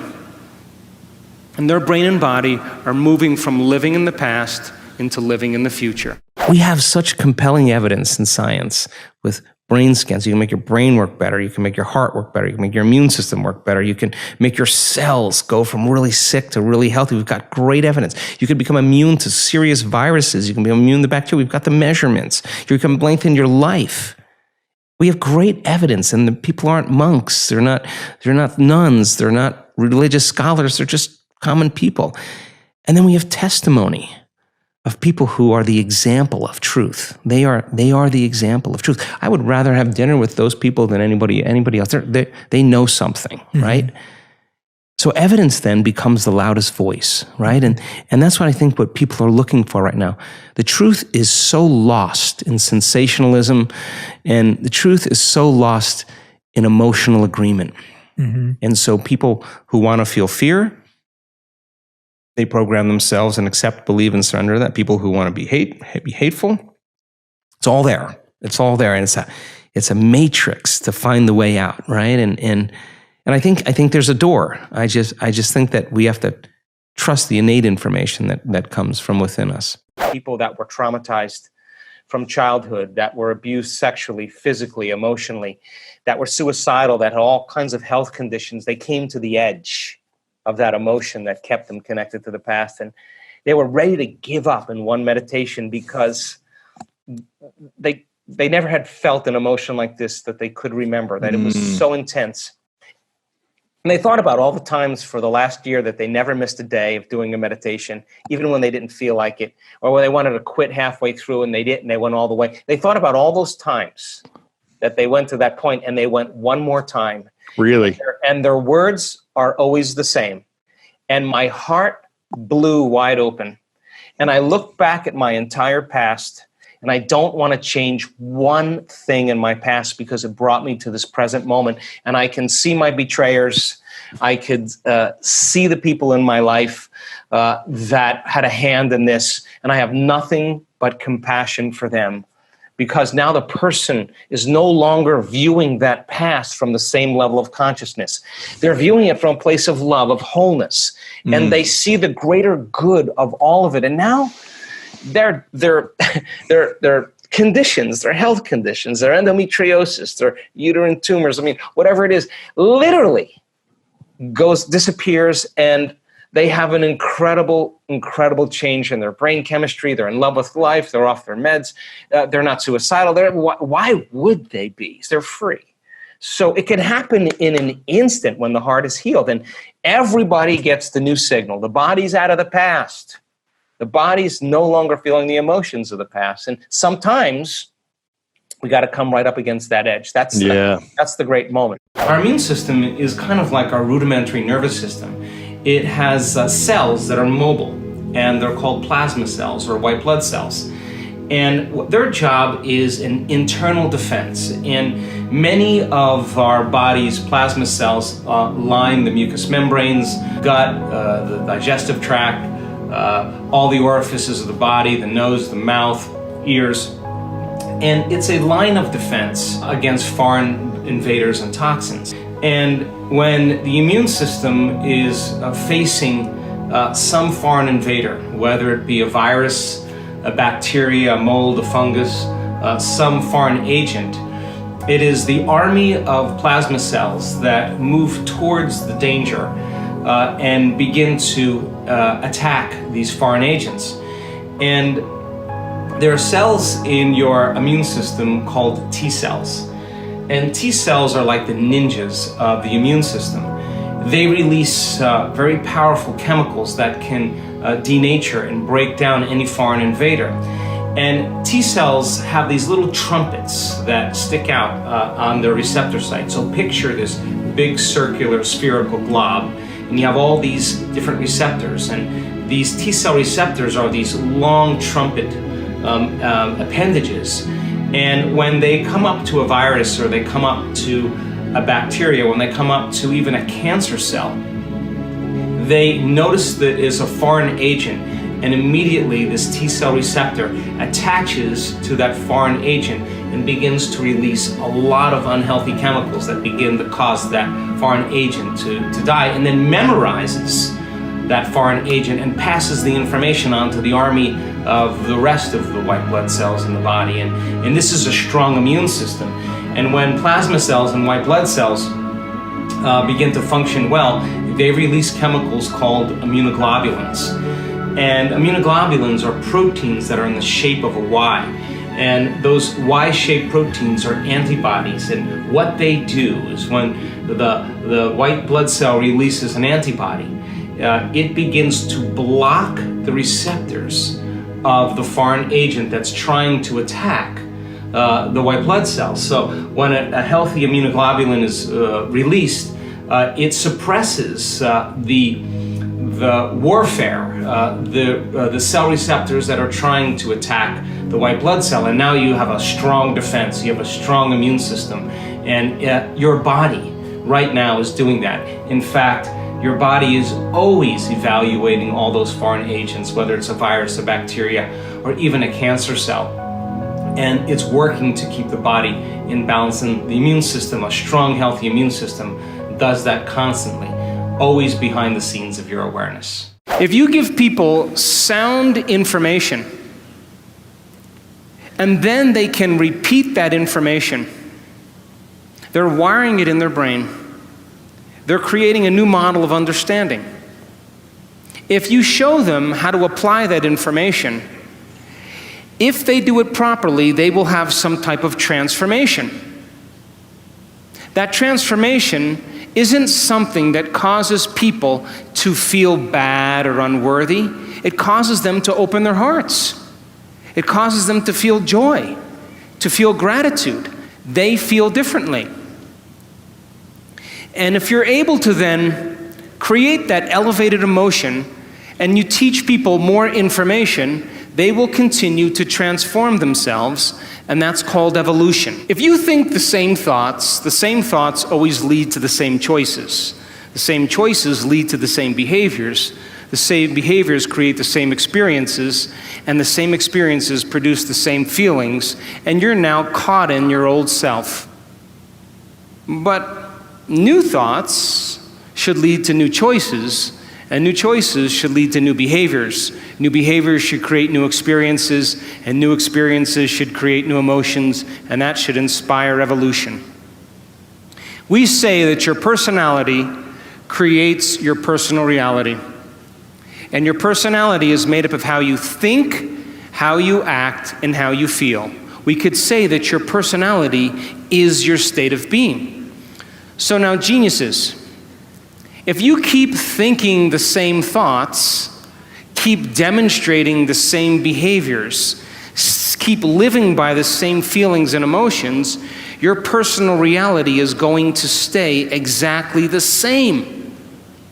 But if you have new thoughts that lead to new choices, that demonstrate new actions, that create new experiences, that cause you to feel differently, you will begin to walk into a new future. How many people understand this? So most people try to create a new personal reality as the same personality, and it doesn't work. You literally have to become someone else. So, crossing the river of change, going from the old self to the new self, requires you stepping into the unknown. And if you are now in the unknown and you feel uncomfortable because you're leaving guilt behind, you leave unworthiness behind, you see, the biggest problem with most people is they want to create wealth, but they feel lack. They want a new life, but they feel unworthy. That's mind and body in opposition. And our research shows that you can teach people how to recondition their body to a new mind. And when that occurs, they begin to create very powerful things in their life. What do you believe is the purpose of life overall? To figure out the purpose of life. Okay. No, I really think I think the mathematics that I've looked at says there's infinite experiences to have. You will never know the end. Mm-hmm. So then, if you study any religion, I've looked at a lot of them, this concept of eternity, mm-hmm. that the soul is going to be around for eternity. Mm-hmm. That's a long time. And that means you got to be okay with you for a very long time. Yeah. So I think it's the creation of more experiences. And I think I think we came from source, from singularity, from oneness. And we have descended down into density, fooled by our senses into separation. And every single being has a spark of oneness of the divine within them. And we got so separate that we now have our own free will to answer the question, is there more? Because if you're oneness, it gets kind of boring after a while. Like, is there anything else? Well, the moment you ask if there's anything else, you're no longer oneness. You're something other than oneness, right? And you're a different consciousness, separate from oneness. So I think then we live life, and then when we can predict the feeling of everything that can happen in our life and it gets boring and we're not impressed by anyone or anything, we ask the same question, is there more? And that's when the soul goes, all right, well, it's been how many lifetimes you've been doing this? Okay, there's an awakening. And we ask that question, and then all of a sudden, we start getting information and books and stuff and meet people, and it gets exciting, and it's how the universe works. And so we climb out of this, and I just think there's so many incredible experiences that are left in the unknown that we get to have. And then, of course, when the journey's over and you've evolved to that point, then you take that wisdom and you say, here's what I learned. And it was scary down there. And boy, I tell a great story. And then you hang out there and you go, is there anything else besides all? And then here we go again. It just never ends. I don't know. That's my theory. How do we brainwash ourselves in times of stress and anxiety in order to become more peaceful, loving, and successful in the future? How do we brainwash ourselves in a different way? Sure. Well, that's what I have spent just about my whole life studying. And wow, I mean, the first and most important thing is that you have to understand that if 95% of who you are is a set of unconscious programs, then the first step is lighting a match in a dark place. If you want to become someone else, you got to become aware of who you are. Yes. That means you got to start thinking about what you've been thinking about. You got to start paying attention to how you speak. You got to be conscious. You demystify the word meditation, and the word meditation literally means become familiar with. Yeah. And when you become so familiar with your thoughts, so aware of your emotions, so conscious of your habits that you wouldn't go unconscious to them again, now you're no longer the program, right? So getting people disentangled from that program, we found out is a formula. And when we teach people how to do certain things with their focus and opening their awareness, when we teach them how to create a very disorderly brain that has been driven by the hormones of stress into a more orderly, coherent brain, and teach them how to open their focus and practice that, they'll come up against those thoughts and they'll become so familiar with them. Listen to this. They won't believe them anymore when they come up any longer. Wow. And so when they hear them in their day, they'll be like, that's not going to stop me from my future. So if they're sitting there and they want to quit, just because they're sitting still and they're not quitting, then they're developing a will that's greater than those programs. And you're breaking out of the shell. And you keep doing that, you're going to get up and do the work every day because you did it yesterday. And you're going to want to do more of that because you're getting out of your past and it feels better. And if you keep doing that and you keep feeling better every day, the question is, why wouldn't you do it every day? Because you would ultimately just feel better. And then the more whole you feel means the more you are connected to your future. Imagine if you felt every single day, and this is what I do, work on. If I could stay connected to the emotions of my future all day long, there's no way I would be looking for when it would be happening. How could I look for when it would be happening if I feel like it's happening? I wouldn't look anymore, which means I wouldn't be separate from it. And that's when you start creating the magic, right? That's when you're in that zone. And that's when that reaffirms that personality that you're becoming. And now you don't, wake up in the morning and go, oh God, I got to create my future. Now you're going to jump out of bed because excited. You're not going to want that magic to end. How does the person become the person they are? And why do they keep their health condition the same? And well, most people, your brain is a record of the past. It's an artifact of everything you've learned and experienced to this moment. So most people wake up in the morning. If you think that your thoughts have something to do with your destiny, they start thinking about their problems. And those problems are just memories that are etched in their brain that are connected to certain people and objects and certain things at certain times and places. And the moment they start thinking about their problems, they're thinking in the past. Now, because every one of those problems has an emotion associated with them, the moment they start feeling unhappy or feeling sad, now their body's in the past, because thoughts are the language of the brain and feelings are the language of the body, and how we think and how we feel creates our state of being. Now, the problem is that the person thinks of the problem, feels the emotion, and that is a thought and feeling. That's an image and an emotion. It's a stimulus and response. And that starts the conditioning process to get the body emotionally conditioned into the past. Now, here's the crazy part about that. The familiar past emotionally is producing dramatic effects on the body, because the body is so objective that it does not know the difference between the real life experience that's creating that emotion and the emotion that person is fabricating by thought or memory alone. The body's believing it's living in the same past experience 7 days a week, 365 days a year. And the problem with that is that the environment signals the gene. That's epigenetics. And the end product of an experience in the environment is an emotion. So the person is keeping the same gene regulated because the body's believing it's living in the same environmental conditions. So getting that person to step outside of that familiar known territory into the unknown, where there is uncertainty, and have them be comfortable there and begin to think about how they are going to think. The new model of reality is about causing an effect. That means then you have to feel gratitude every day for your new experience to occur. You can't wait for your success to feel empowered. You have to be empowered to create the success.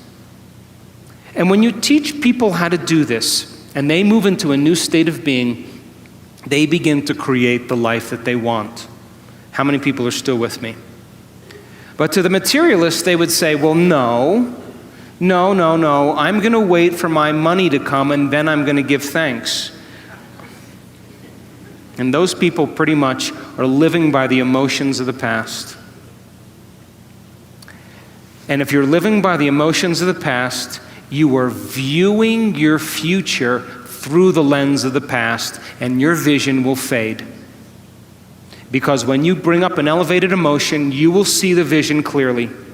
And leaders in history that changed the world knew how to change a culture. Look at Martin Luther King. He talked about justice and then got enough people inspired that they felt empowered enough to do something about it. People came out of the resting state.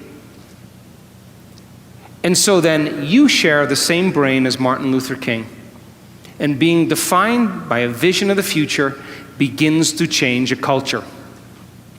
But most people have the same thoughts or the same intentions, and they live by the same familiar emotions, and for the most part, they're in their past. Love inspires us. It inspires us to give. It inspires us to express. It inspires us to serve, to care for one another, to be kind to one another, to listen with compassion and understanding. And love actually causes us to create. We become creative in that state. And you've heard me say that when there is a change in energy, there's a change in your life. And inspiration is a change in energy.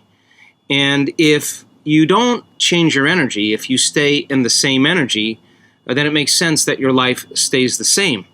So if you can become inspired and raise your energy, you become aware of things that you were once unaware of. Why? Because energy causes us to become conscious of things we were once unconscious to. In other words, you change your frequency, you have more access to information. And that's the name of the game here. So if you stay at the same level of energy every single day, then you will be unaware of possibilities. So you'll not be able to create anything new. So you can't see any possibilities, again, from the same energy. In order for you to become inspired by love, inspired by energy, you'll become conscious of possibilities that you were once unconscious of. Now, energy, or energy in motion, They are emotions. And so if we live by the same emotions every single day, and we haven't changed who we are, and there's a movement happening, or you're in the creative state, and you stay in the same feelings and the same familiar emotions, then you can't see any possibilities because you're looking through the lens of some past experience, and you can only see the same. So then, inspiration then, the word inspiration means the movement of energy. Inspiration, to inspire, in spirit. It is becoming more energy and less matter. The future then is created by a clear intention and an elevated emotion, now listen closely, that you have to cultivate in your inner environment of thoughts and feelings. But most people, by the old self, are living from past memories that are created from knowledge and experience from something that happened outside of them. Some experience or trauma that defined them. And getting a person beyond the old self then is the great work. That's what we're here for. So, we've studied motivation, and I can tell you without a doubt that the highest form of motivation in any culture, in any group of people, is what's called purpose motivation, duty motivation, or mission motivation. You know what that is? To have a vision to change a culture that's bigger than you, to instill change in the world. Look at Elon Musk. How many people know who he is? Elon Musk, he created Tesla Motors. You know him? You know who he is? He created an electric car that can go from 0 to 60 in less than 5 seconds. And before him, electric cars were like golf carts that crawled along the road. And he said, I'm going to do this. I don't know how I'm going to do it, but I have a vision. And I'm going to get the best engineers in the world. And instead of creating a new product and selling it to a corporation, I'm going to get a group of people to share the same vision as me. I'm going to change the world by changing our reliance on oil. And I am going to make a difference in the world, and I am going to make a lot of money. Why not? And so people said, no, that's not possible. And he held on to that vision. And now Motor Trend magazine never rated a car close to 100. They rated the Tesla car 103. It's the best car on the road.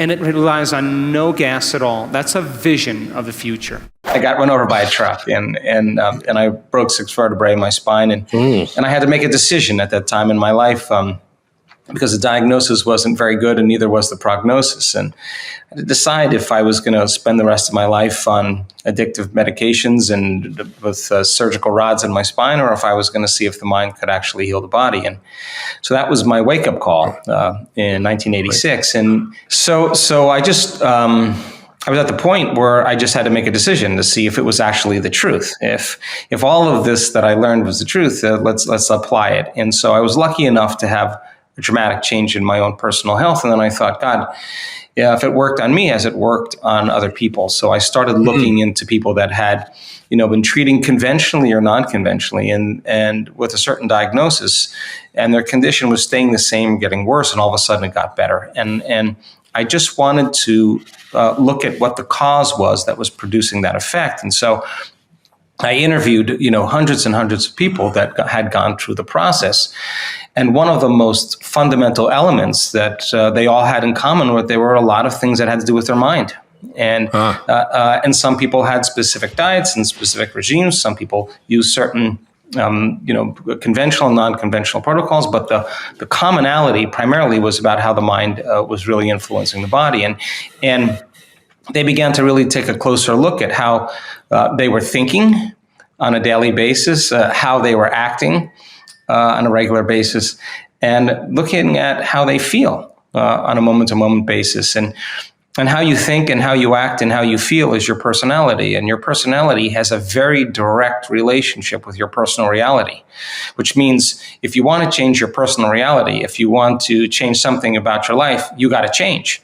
And so the process of change then becomes the fundamental process of going from some person that's familiar and known to you and stepping out and beginning to make different choices and to begin thinking differently and begin to behave differently and speak differently and feel differently. And if you start thinking, acting, and feeling differently, our research shows without a doubt, you're going to have dramatic changes in your biology. And if you do it enough times, you're going to become someone else. And the disease then all of a sudden exists in the old personality and not in the new personality. And then you ask the person, where's the cancer? Where's the rheumatoid arthritis? Where's the immune-mediated condition?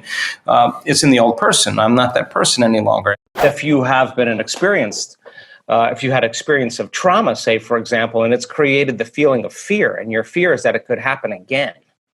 And you don't know this, but every time you think about that future, that possible worst-case scenario, and you feel the emotion, you're conditioning your body to become the mind subconsciously of anxiety. So now, all you need now is some cue in your outer environment that says it's unsafe, that there's damage there, that you're a victim, something's bigger than you that could have an effect on you. Well, now that feeling of fear is going to cause you to think thoughts equal to it. So the person then no longer needs the environment to feel that fear. They just have to have the thought about that condition now. And now they're literally knocking their brain and body out of balance by thought alone. And the body's constantly living in emergency mode. And it takes a lot of energy, a lot of resources to live in emergency mode all the time. And guess what system becomes compromised by it? Immune system. Your immune system. Why? Because you have two protection systems. You got a system that protects you from dangers in your outer world. That's the gas pedal. That's the sympathetic nervous system. That's the fight or flight nervous system. Danger, threat out there. Use all the energy because you got to survive. And when you survive, you got to take care of your body. So So now that system can work really well short term. It doesn't work really well if you keep it on all the time. Because if you're mobilizing all that energy for some threat in your outer world, there's no energy in your inner world for growth and repair. There's no energy for long-term building projects. And energy leaves the brain and it leaves the heart and it moves into these lower centers because now you're tapping the body's resources because there is an emergency. But whether the emergency is real or imagined, whether your anger is valid or justified or not, that you're tapping the body's very energy to heal by doing this. And the immune system says, well, we're part of really the other nervous system. We're the brake. We're the clutch. We need to get into relaxation. We need to get back into balance again. And when we do, then we'll metabolize. Then we'll assimilate. We'll reproduce. We'll excrete properly. Mm-hmm. So now you got this kind of battle between the gas pedal and the brake, and the immune system says, hey, listen, if there's foreign agents, if there's viruses, bacteria, molds, funguses, listen, we don't have a whole lot of energy here to deal with them because we're fighting this war out there. There's no homeland security. So they shut down certain receptors in the immune system. They shut down function of those lymphocytes, those white blood cells that are your inner army of protection. And it takes a lot of energy to fight a virus and a bacteria. But if there's no energy, hey, listen, it takes energy to raise the body's temperature. Where do you think that comes from? That's part of that branch called the autonomic nervous system. And the sympathetic, the gas pedal, is part of it. And the parasympathetic is the clutch, is part of that autonomic nervous system. And it's a check and balance. Let's talk about the neuroscience of culture, because there is a neuroscience to it. You have a brain that looks just like the person sitting next to you. And if I was to screw off the top of your heads and take out your brain and your partner's brain, someone sitting next to you, and I went like this, and I set them out, you probably wouldn't be able to tell them apart because you share the same structure in your brain. And we call that universal traits, and we call it gross anatomy. Now, because you share the same brain as the person sitting next to you, you smile when you're happy, you frown when you're sad, you sleep at night. Well, this is Mexico. You sleep kind of late at night, and get up kind of late in the morning. Come on, I'm kidding. And, you grab a stick the same way, we speak a language, and because we share the same gross anatomy of the brain, we have very universal traits that we have in common. How many people are with me? But now, how your brain is wired is your individuality. And that's the minute architecture or the minute structure of the brain. So then, your brain is wired different than the person next to you because you have different experiences. But if you share the same experiences because you're in a relationship, then you have similar brains that are kind of relating. And relationships are built on common experiences. If we share the same experiences, we share the same emotions. And if we share the same emotions, we can relate with each other. So then, think about it like this. You have a hand. And because you have a hand, you have the same hand as the person next to you. There's only a certain amount of things you can do with your hand. But now, what makes you unique is your fingerprint. That gives you your individuality. And that is really the minute anatomy of something related to a hand. Are you with me? So now, what is the division that unifies both the universal traits and our individual traits? And the answer is culture. Culture. And culture is defined by the environment in which you live, the environment in which you work, the environment of your family. An environment is made up of just a few things. Are you ready? People, objects, things, places, time, pets, and that's pretty much your environment. So the culture of Mexico City is defined by the environment. You eat certain foods, you like certain music, you relate with one another because of the environment in which you live in. And that culture is created from the environment, which is different than the culture of Mongolia, because it's a different environment and they have different traditions, they have different customs, because they've had to survive in a different environment. And so what unifies individual traits and universal traits is called culture. Now think about this. Most cultures are defined by the customs they have, the traditions, the language, their survival skills, their habits, their attitudes, their beliefs, their history, their arts, their social structures that have unified them as an individual culture. Are you still with me?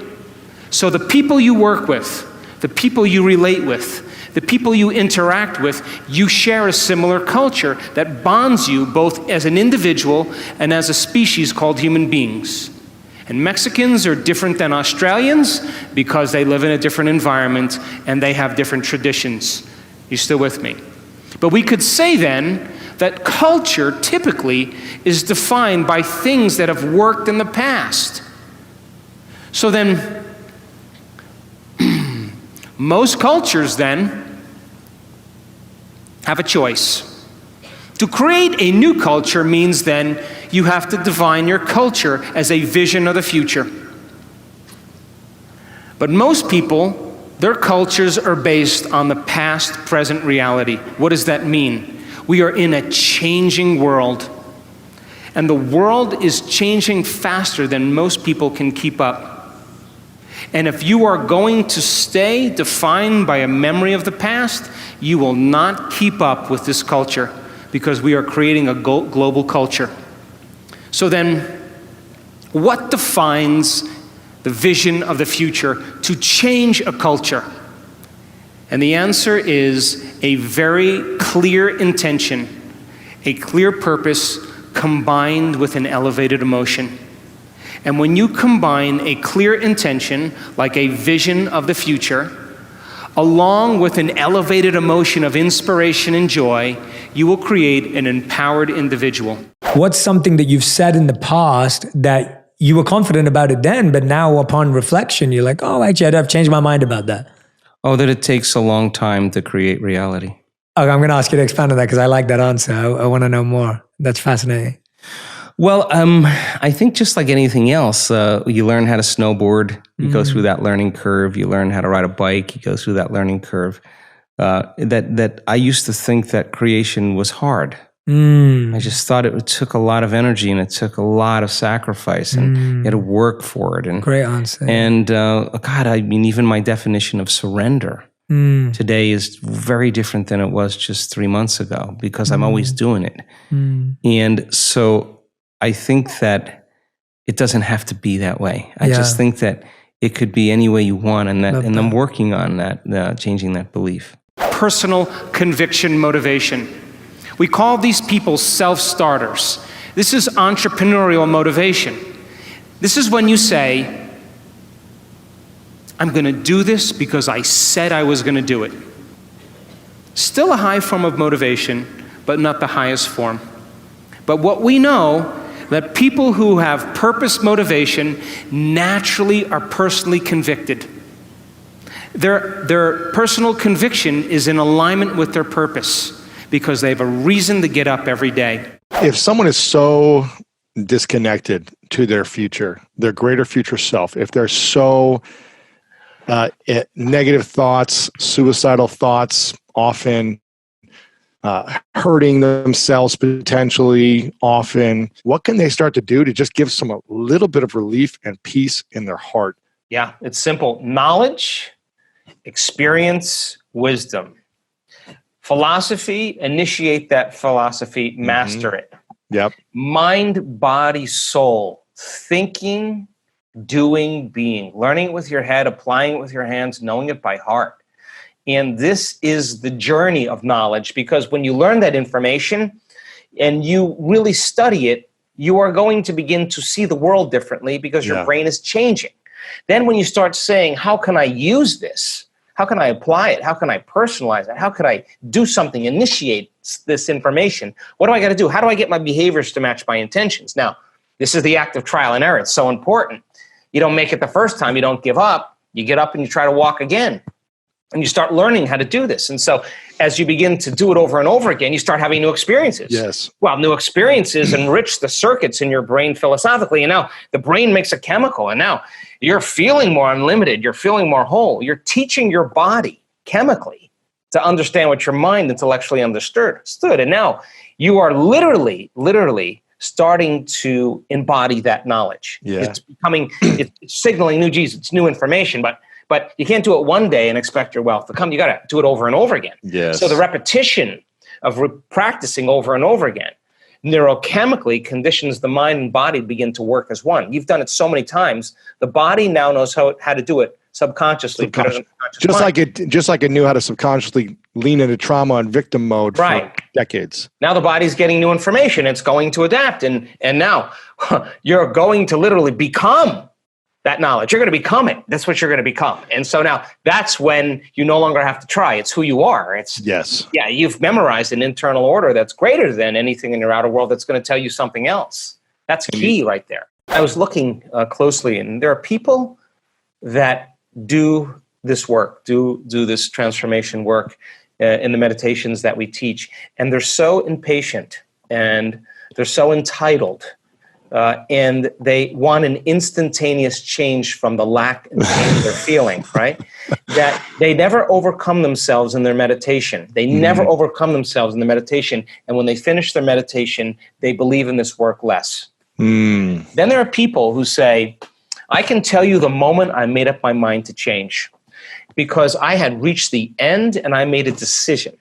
And that decision to change carried an amplitude of energy that was greater than the hardwired programs in my brain and the emotional conditioning in my body. And my body literally responded to my mind in that moment, that the choice that I made became a moment in time I would never forget. And they'll tell you, and that's the moment I remembered when I was going to change. Now, those people then, when they sit down to do the work, the chemotherapy hasn't worked, the injections didn't work, the radiation didn't work, the surgery didn't work, the diet didn't work, the yoga didn't work. This is now their end. They have nothing else to believe in but themselves. And they go all in, not 50%, not 60%. They're going all in. They have nothing else to believe in. Now listen, when they go a little bit outside the known, they went a little further than where they normally would stop. They pushed themselves to that next limit. They started believing in themselves that they could do it a little bit more. They finish the meditation and they get up and believing it's working more than working less. They're the person that's believing in themselves. That's why, because it's not the work. It's your belief in yourself, right? And then when you believe in yourself, you believe in possibilities. When you believe in possibilities, you got to believe in yourself. To the materialist who's waiting for their wealth to show up to feel abundant, they're in their past. The person who's waiting for the success to feel empowered is in their past. The person who's waiting for their healing to feel wholeness, they're in their past. The person who's waiting for the riches to come to feel gratitude, they're in their past. They're materialists. In other words, you have to feel empowered in order for your success to show up. You have to feel abundant for your wealth to find you. You have to be in gratitude for you to create the life that you want. And by you teaching your body emotionally what that future could feel like ahead of the actual experience is changing your biology. Because most people wait for something outside of them to change how they feel inside of them. If something outside of you is controlling your feelings and thoughts, then it makes you a victim to your environment.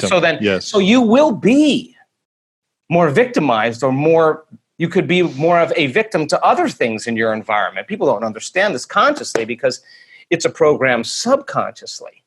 So now, if you begin to strengthen your inner environment now, this is where our work comes in, because we have research to show that when you place your attention right here in your heart, this center right here, this is the beginning of our divinity. This is our center of oneness, our wholeness. This is where we begin to feel love, gratitude, compassion, kindness, care, freedom, joy. It's all these elevated emotions that are heartfelt emotions. That our research shows that when you begin to teach people how to open this center, and you teach them a formula on how to practice it, that if they did that for 4 days, that they would begin to strengthen their immune system by 50%. And now let me tell you why. Because in the center is your heart, but what most people don't know, there's another gland in there called the thymus gland. Thyme leaf. It's named after the thyme leaf. And the thymus gland has two functions. It has an endocrinological function. It makes growth hormone. That's our youth center. And it makes strong immune chemicals. And it has an immunological function. So when you're living by stress and your heart is racing and you're stepping on the gas and the brake at the same time because you can't run, you can't fight, you can't hide, and you got the gas and the clutch going, energy is going to leave the heart and it's going to the adrenal center, and you're going to cause contraction in the arteries in your heart, and this center will shut down from blood flow.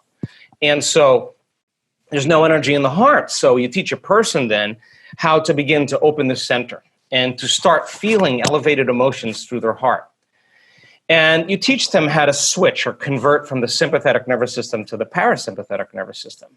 Well, all of a sudden now, this thymus gland, which normally shrinks with age, starting at puberty, the fountain of youth now, all of a sudden begins to get new blood flow. And there's new hormones that are signaled, like oxytocin and vasopressin, and all these different chemicals called nitric oxide and endothelial-derived relaxing factor, and the arteries in the heart begin to swell with energy and blood flow. And this center switches on, and now it says, man, this feels good, and this is a time for us to really get back into balance, and really let's strengthen our inner world now. And now all of a sudden, this thymus gland begins to make thymosin, which is an important agent that begins to make T cells. And T cells have little receptors on them called T cell receptors. And when those T cell receptors are robust and strong, those cells make proteins, and they make what's called antibodies or immunoglobulins. And these little Y-shaped proteins block the receptors coming from the virus that are trying to attack the white blood cells. They have a shield, and now they're immune to the virus and its attack with its receptor. Wow. And it can literally begin to inject it with these immunoglobulins, primary immunoglobulin A. And that begins to cause the virus to not survive. Wow. And then that white blood cell will pass another white blood cell and pass on the memory to it, so it already knows what's coming. So now, all of a sudden, you're making these immunoglobulins, and now your inner world now can combat anything that's a foreign agent, and even cancer cells. I have 3 kids, and I've raised my kids with these principles. And I think there are critical periods, Ed, where certain information is more understood, and certain periods where you can really advance a teaching or an understanding. But children, their first 6 years of their life, they're very suggestible to information. And their brainwaves are just in a slower pattern, so they don't have any critical facilities or analytical facilities. So big boys don't cry. Little girls should be seen and not heard. Money is the root of all evil. God is mad at you. You're going to go to hell. So kids just take that all in without any filter, and that becomes the foundation of their personality and their identity. Then you throw in parents. They're 95% of the time running unconscious programs. Well, children have mirror neurons, and mirror neurons emulate behavior. So when you were feeding your kids when they were young, you took that spoon and you went like this. You didn't know you were doing that, but you were doing that, and they were watching you and you were watching them, and they were turning on the same circuits in their brain that you were turning on, just so they could model the behavior. So then you can't say to the kid, stop being an emotional basket case, because they're not listening to anything you're saying. They're observing behavior. They're modeling. So when a lioness takes her cubs out to hunt, they sit and they watch her. And when they're watching her, she's priming their brain. They're actually going to emulate her behavior. So as they start observing her, they start turning on the same circuits they will when they hunt. So they start imprinting it, right? So then with children then, I call it the fast path to enlightenment, because if you want to raise a great kid, you got to be the example. Yeah. And so, there's certain principles with children in certain critical periods. You don't tell your kids when they're 4 years old, you create your reality, fix this, they're not ready for that. But there are certain things at certain periods of time that are really healthy. And teaching children how to shorten the refractory period of their emotional reactions is so important. And simple things like a trampoline is a great way when a kid is upset. Just change their state. Let's go. Yeah, let's go. Okay. And they jump, and you jump with them. 10 minutes later, it's gone. Isn't that true? And so then you're teaching them that kind of emotional intelligence. Gotcha. Parents need to know that it's so important to understand to never rationalize with your kid when they're emotional. Why? Because do you want to hear anything when you're emotional, or do you want to be left alone? Because no new information can enter their nervous system that is not equal to the emotion that they're experiencing. It's not relevant. So then getting them past their emotional state and teaching them how to shorten their refractory period, and then timing. Okay. When they start getting ready for bed, and it's getting loving, and it's getting quiet, and they're settling down, get in bed with them, and you lay there and you say, I had a tough day today. I've been working on my frustration, and I didn't do very well today. I got angry at a few points, I got frustrated, and I stayed that way for like 3 hours. And you just open the door for kids, and they'll say, I was playing today. And they'll automatically say that, and I got so frustrated with my friend Paris, And I'll say, well, that's all right, that's normal, we all do that. But what I care about the most is that if you had another opportunity tomorrow in the same situation, how would you do it better? Oh my God. And then they'll say, well, I would do this, and then you say, really, if you do that, this is probably going to happen, so let's work on this together. So you start building a model. And you help them because they're so neuroplastic. And then once you get that model in place, then you say to them, tell me how to do it again. What would you do? Now, what are they doing? They're rehearsing. And so now they're installing the circuitry. And then you say, wait, one more time, because you forgot that one part. And you'd be surprised because they're in that right suggestible state. And then you get the model down, and then you say, okay, I'm going to tell you a story. There were these two kids, a boy and a girl. Because you have a boy and a girl, right? And they lived in this magic land, and if they're young, there's castles and there's dragons, and this little girl had a best friend, you know, and you tell the whole story, and she was making this reaction the same time in the same way, and all of a sudden, you know, she just decided to do something differently, and then you repeat it. And then you say, we know what happened? She wound up being happier and more loving to herself and more loving with everybody else. And then, you know, your kids will go, was that me? And you say, I don't know, was it? So then you're planting the seed.